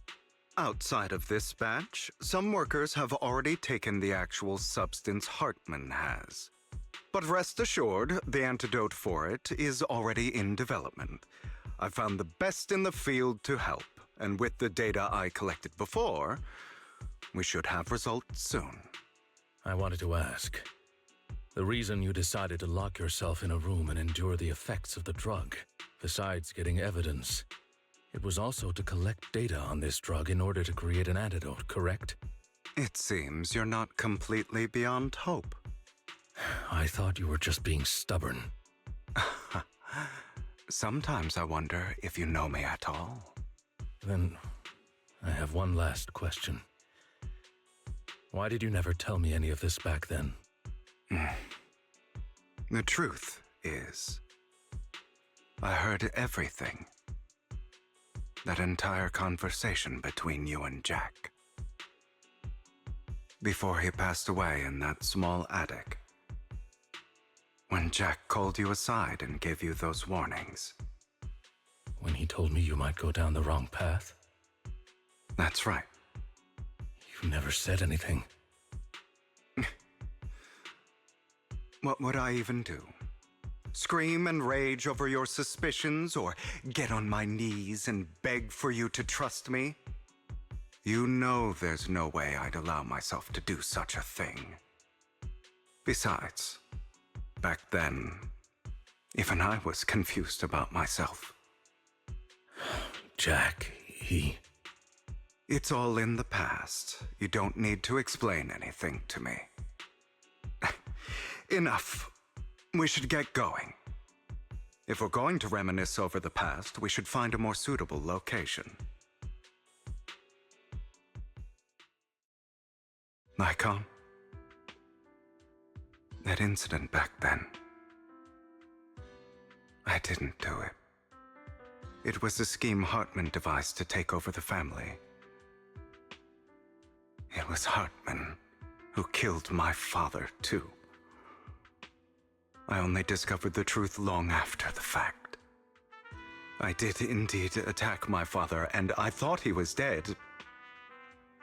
But he wasn't. I couldn't kill him. And even before that, if I hadn't hesitated, none of what followed would have happened. Even now, I still think they deserve death. But I no longer care to personally deliver that fate. They're beneath me. And I have more important things to do. You... I know we may never agree on that point, Lycon. I once wanted to fight against those ugly truths that defined me, but I discovered that the more I rejected them, the more painful it became. So, I could only accept that crazed, hateful, and malicious side of myself. As long as I know I will never become like my father, like Hartman, that is enough for me. You've changed, but I think that might be a good thing. Don't patronize me. You've changed a lot too, compared to before. I still disagree with Jack's words, and I won't forgive your betrayal. I will walk the path I believe is right, even if I must tread over thorns and through the mud. But I will also allow you to walk your own path, Lycon. Should I say thank you? You're welcome. Come to think of it, we haven't talked about your legs and eye. It was just an accident, not your fault. I'm doing well now. I hope you are too. On the contrary, perhaps I should be the one apologizing. I misjudged you. I used to think you wanted power, that everything you did was for your own ambitions. I thought you wanted the power to pass judgment on all in this world like a god. I am a god. I am my own god. Or you could say that in this world, everyone is their own god. There are many things that we are powerless to change. But there are also many choices we can make. Just as I said before, I am the only one who can kill me or save me. I'm glad you think that way. Let's go. I still have one last thing to do. To witness the end of Ravenlock.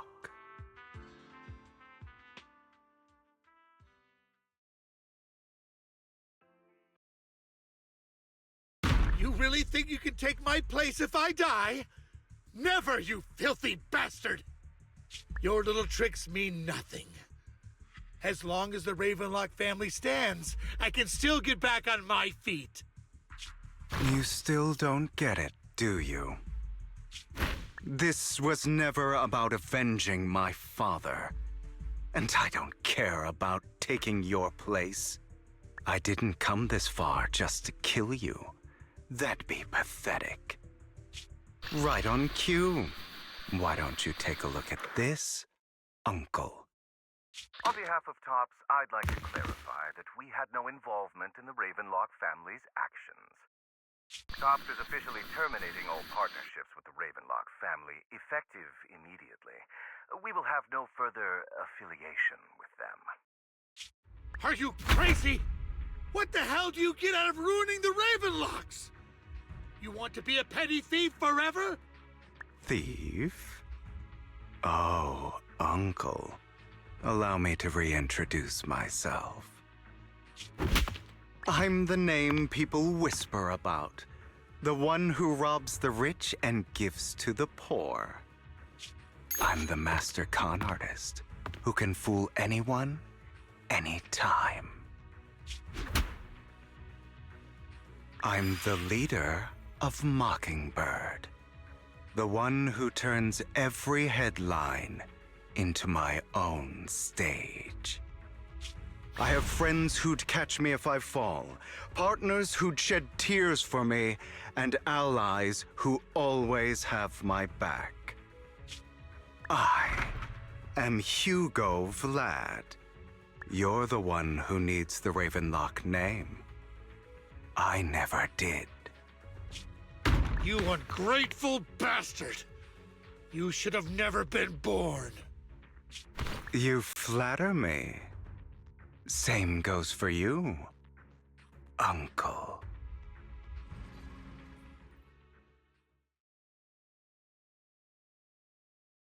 You've done well, Vivian. You had better give— And here I thought this would be a touching reunion. Hugo, I'm a member of Mocking, and I mourned your death. Listen, Vivian. I don't want you or the people you cherish. I've always been selfish, so I don't hesitate to use you all as variables. But it is because I am selfish that I also don't want my fail. In any case, if you were in the same position, Lycon's taking care of everything outside. We should go. Also, Belle, thank you. And I'm sorry for the whole act where I threatened. I, Hugo Vlad. Master Proxy, although it is late, there is some important intel that— So, Lycon, you knew about Hugo's plan to— I was simply playing along. After all, I could not determine whether Hugo's plan would pose a threat to you. You are a student of the mayor's late friend, and I am obligated to protect you. You still have that habit of finding awkward excuses. Mr. Hugo Vlad, if you have any important intelligence to share, please do so with haste. I need to return to rest before midnight. For the sake of a certain old fossil's sleep schedule, I'll keep it. I learned from Camille that Dina intends to embed the sacrifice core into the sacrifice. Apparently, it will make the sacrifices created this way will not retain their minds and will indiscriminately attack all living beings. So the Exaltists don't do this. It would bring them no benefit. But Dina's concoction can control people's minds. If a person takes the pill and is injected with the serum Landon left behind, the sacrifice would— Although the dormant sacrifice has been destroyed, Dina found a batch of that serum her father created. Never mind the sacrifice. Hartman's sacrifice core is a fake. We don't know— The real core has always been here. Here? In Lord Faith— Vivian, do you remember when I suggested you give that collective— I remember. But that was just an ordinary pendant. And I've met the person who submitted it. She has absolutely no— How about our dear Proxy take out that pendant, so we can take a look.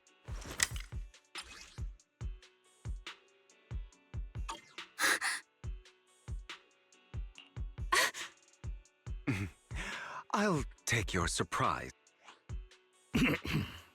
I will hand over this core to the mayor as agreed, since he fulfilled his promise to protect Vivian and the manager while I was pretending to be...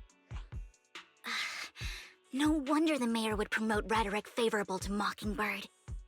I can't believe I thought... Since we have the sacrifice core, all we have to do now is stop Dina from using innocent people to make more— Yes, and we need to destroy the last batch of... Hopefully with no options left, Dina will give up her obsession. All right, that's the important stuff. I'm going to go and confirm. I'll contact you again once I have something.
Landon's stash should be somewhere nearby.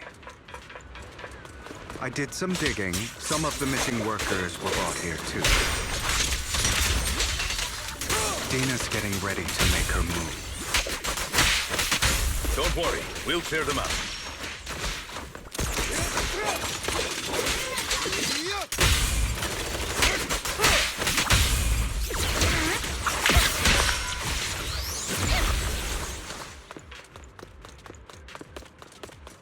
They're trying to destroy the goods! Stop them! We need to take care of the guards first.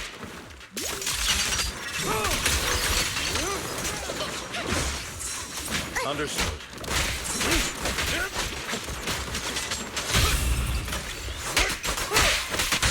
Evade, now!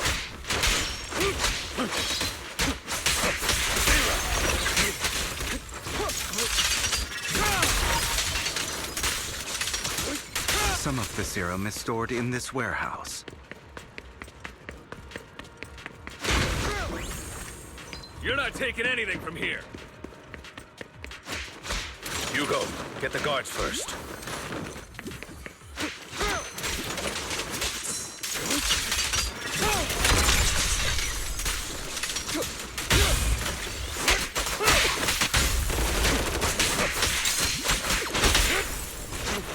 You just stepped into your own grave! Fools. Stay calm now.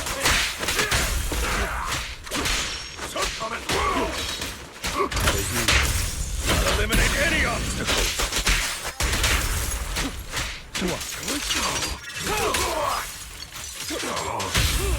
Stand still. Not worth my time.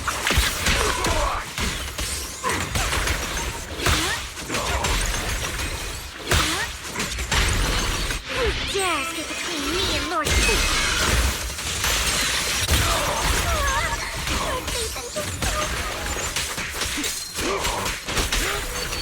Scram before I die.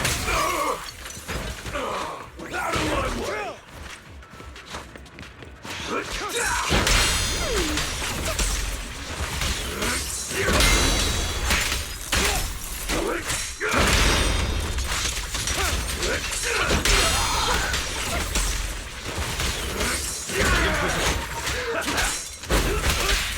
A miraculous moment. Let order and madness. More of Landon's serum survives than expected. Fortunately, since they're still here, it means Dina hasn't executed the final step of her plan. There's likely a lot more stashed around here, and we have yet to locate the missing people. Our actions here won't go unnoticed. Perhaps they're making plans to deal with us on their side. With Landon and Dina's concoctions combined, she may be capable of creating a sacrifice that obeys her. If it comes to that. How about we split up? Hugo and Lycon will destroy what remains of the substance around here, and Vivian and I will go search elsewhere. Very well. Let's go with your plan. But be careful if you encounter Dina and her people. According to Camille, she's absolutely obsessed with completing her father's dying wish. Who knows what she may try. Let's part ways here for now. And perhaps the other manager could use EOS to guide us. Sure. I've been feeling better these past few days, so just follow me. It's only now that I realize how fortunate we are to have two Lord Faithins. Although, I feel like our work's doubled. In the past, Belle and I would only ever work on the same route. Greater power means more responsibility. And in any case, I'm sure the mayor would be able to provide I will request additional compensation from the mayor. Compensation is just one aspect. It's one thing with Belle being in the Hollow in person, but now with us working on separate routes, I can't help but worry even more for her safety. Oh, but I trust in your abilities. I'm just not quite used to this.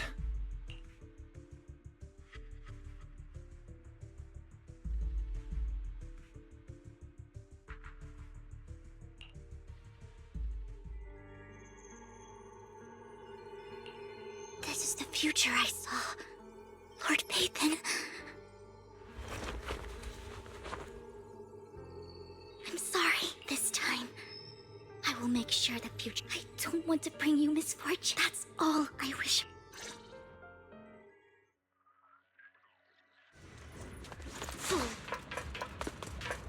Leave this to me, Lord Pathan.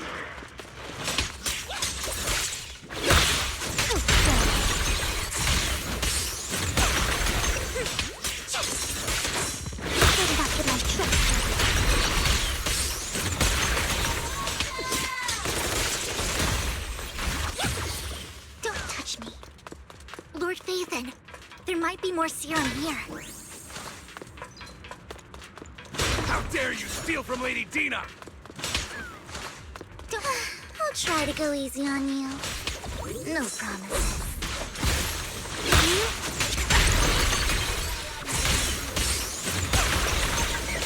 Ambush!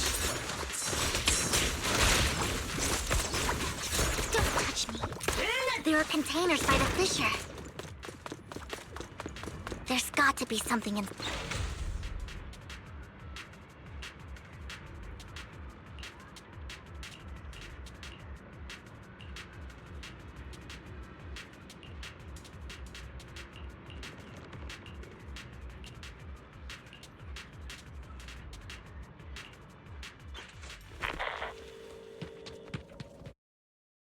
It must have been tough for you to find this place. Vivian, if you had stayed out of it, I wouldn't be so eager to get rid of you. Those people have been taken to safety. You're all out of options. They're just mere test subjects. So what if they get away? There will always be people consumed by greed, and therefore, they will come willingly to me. In any case, what are a few sacrifices in comparison to the completion? Dina, you deceived those people. They didn't come willingly to you. You tricked them, just like Landon. Deceived? Father gave hope to those who had everything taken from them by the Hollows. Vivian, you once rejoiced at the hope Father offered you, too. Before Father took you in, you were no more than an omen of disaster that It was Father who gave you shelter and a purpose for existing. Do you remember the first time you bestowed a blessing under Father's guidance? How did you feel when that person... That was the first time you felt hope. Don't forget that it was Father who threw what you called and you. What have you done? You basked in Father's attention, and everyone. Do you think that by leaving the Exaltists? Of course not. Those who suffered under the Hollows.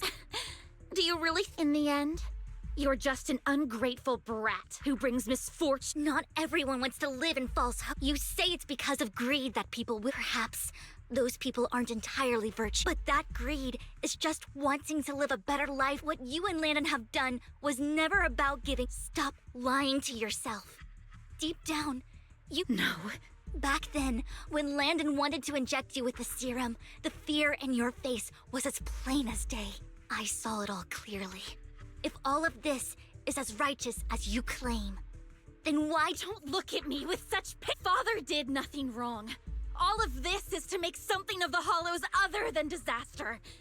That's everyone's only hope. Tina, it's not too late to stop. Stop living in this lie. You know what would happen if a sacrifice loses control and it's not the Hollows that are to blame for those people's deaths, but the hope you keep talking about. That will cause more despair and claim more lives. That is merely the necessary sacrifice to accomplish a— No one deserves to be a sacrifice.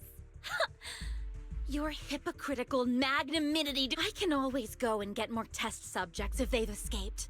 And I will be able to replicate Father's serum with enough— With you gone, I'll be able to complete Father's gift to the Creator. And Camille, release the— Lady Dina. Camille, are you going to do what you did before? You keep saying— Lady Dina, I understand that there's no way to get back what I've lost. It was Lord— One day, Hollows will no longer be disaster. I look forward to the day when this hope becomes— I watched you grow up, and I destroyed that hope with my own— I know the pain of loss, so I've always felt guilty. I want to atone for the hope I destroyed. But Dina, I don't want to ruin more lives. Vivian is right. Not everyone wants to live in false hope. So, Camille, are you abandoning— I'm not abandoning you. I just don't want to see you— The point of no return. No, Dina.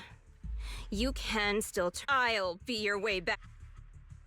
Where are you going, Camille? I made a deal with Hugo and the mayor. If someone needs to take the fall for this, let it be me. I've been forcing Landon's only daughter, Dina, to research how to create sacrifices. I colluded with the Ravenlock family. Everything Dina did was under duress. Since I've kept her captive for so long, she doesn't have the skills to survive as an independent member of society. She'll need a caretaker and teacher. No! I refuse, Camille! Dina, I'm going to dispose of those I won't allow it! You'll die! I won't allow it! You can't leave. You've always followed my orders, and you will follow— It wasn't my younger sister who was stolen from me by the Hollows. Also, when Landon told me the Creator could bring me hope, you were standing there, right behind him. I was certain, then and there, that this was the hope. Start over, Dina. You still have so long, so much time. You'll make— That's not what I want! Camille, you're not allowed to die! Goodbye, Dina. And I'm sorry, Vivian. Take out these ethereals first. We can't let Camille's efforts go to waste. Don't you know? Get my first turd and you look quick.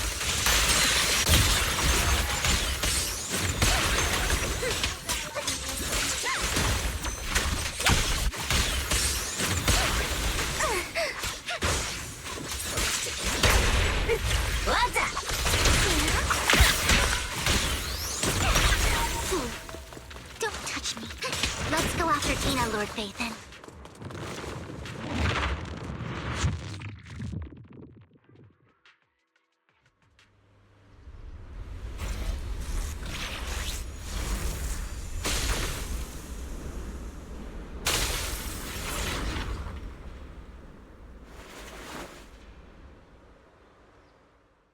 Are you satisfied now, Viv? You were the one who brought yourself to this point.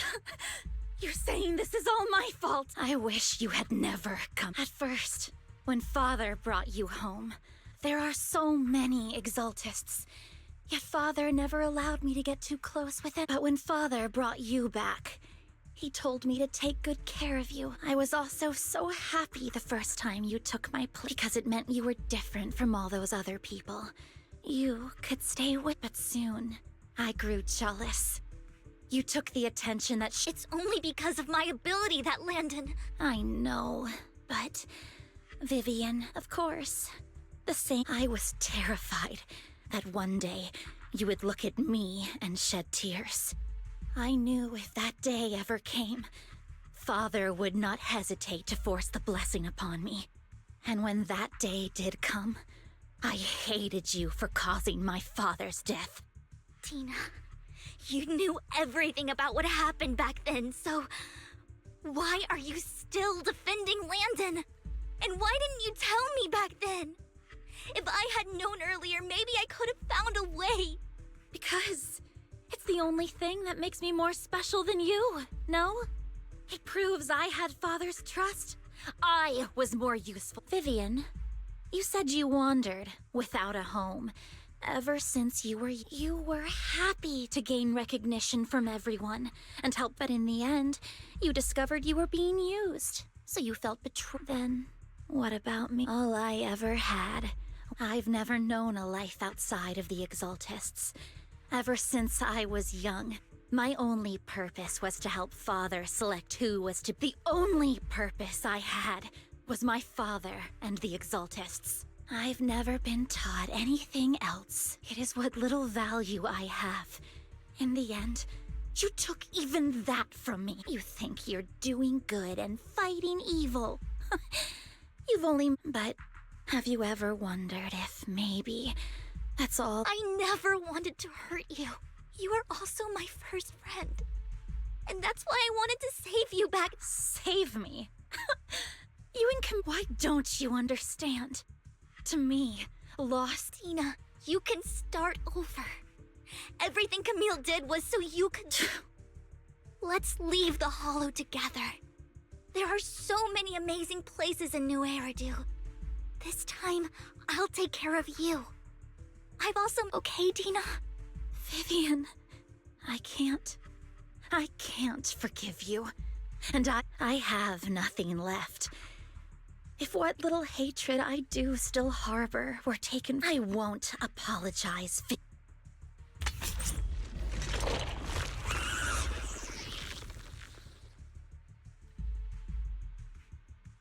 I don't want to hate myself.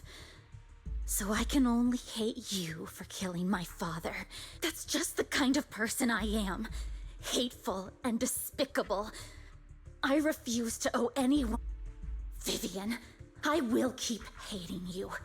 I will also hate Camille. Vivian, if I had never... Lord Phaethon, please do not... She was my first friend. I'm going to bid her fair...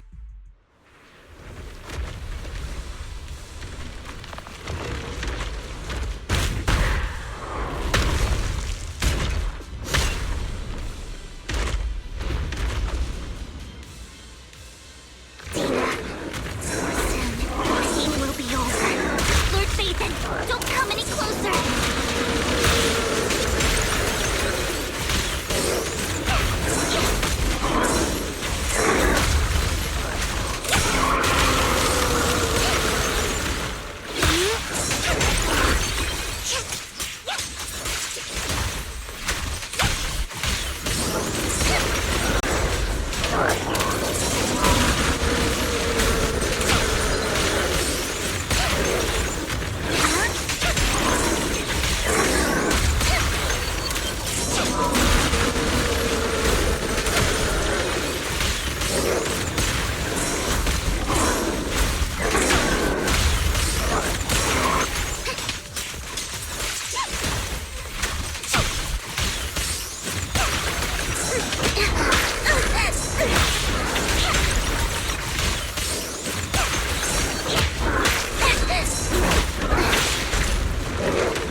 What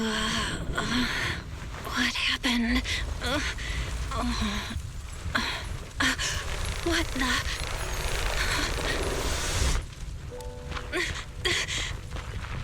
Vivian! Belle, don't come near me. This is my own choice.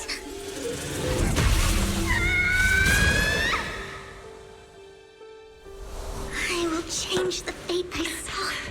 Vivian! I just want you to remember me when I looked my best. Vivian! Vivian, your body. I'm sorry you had to see me like this, but I don't want to be the one that only brings misfortune anymore. No, please. No. It's so warm, and the night is beautiful.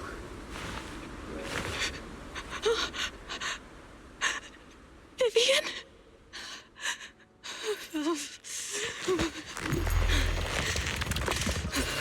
No. It can't end like this.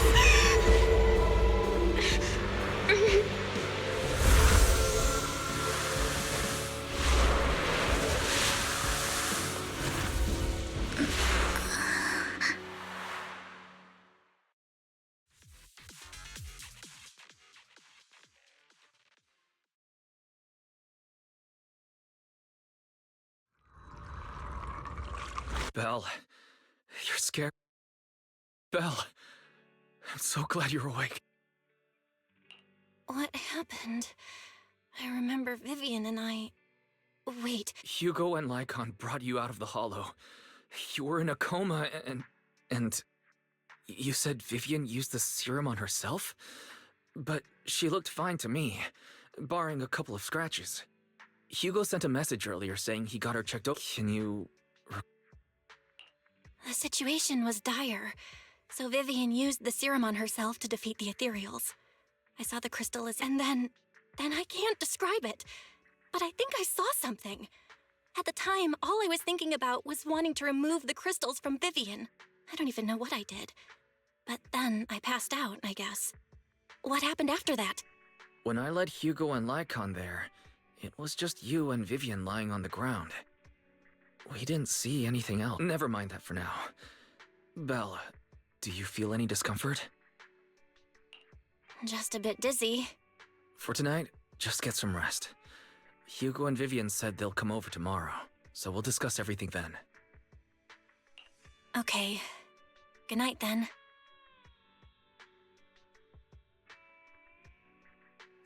Lord Phaethon! How are you feeling?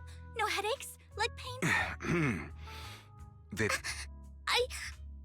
Anyway, Lord Phaethon, I'm so glad you're okay. What happened?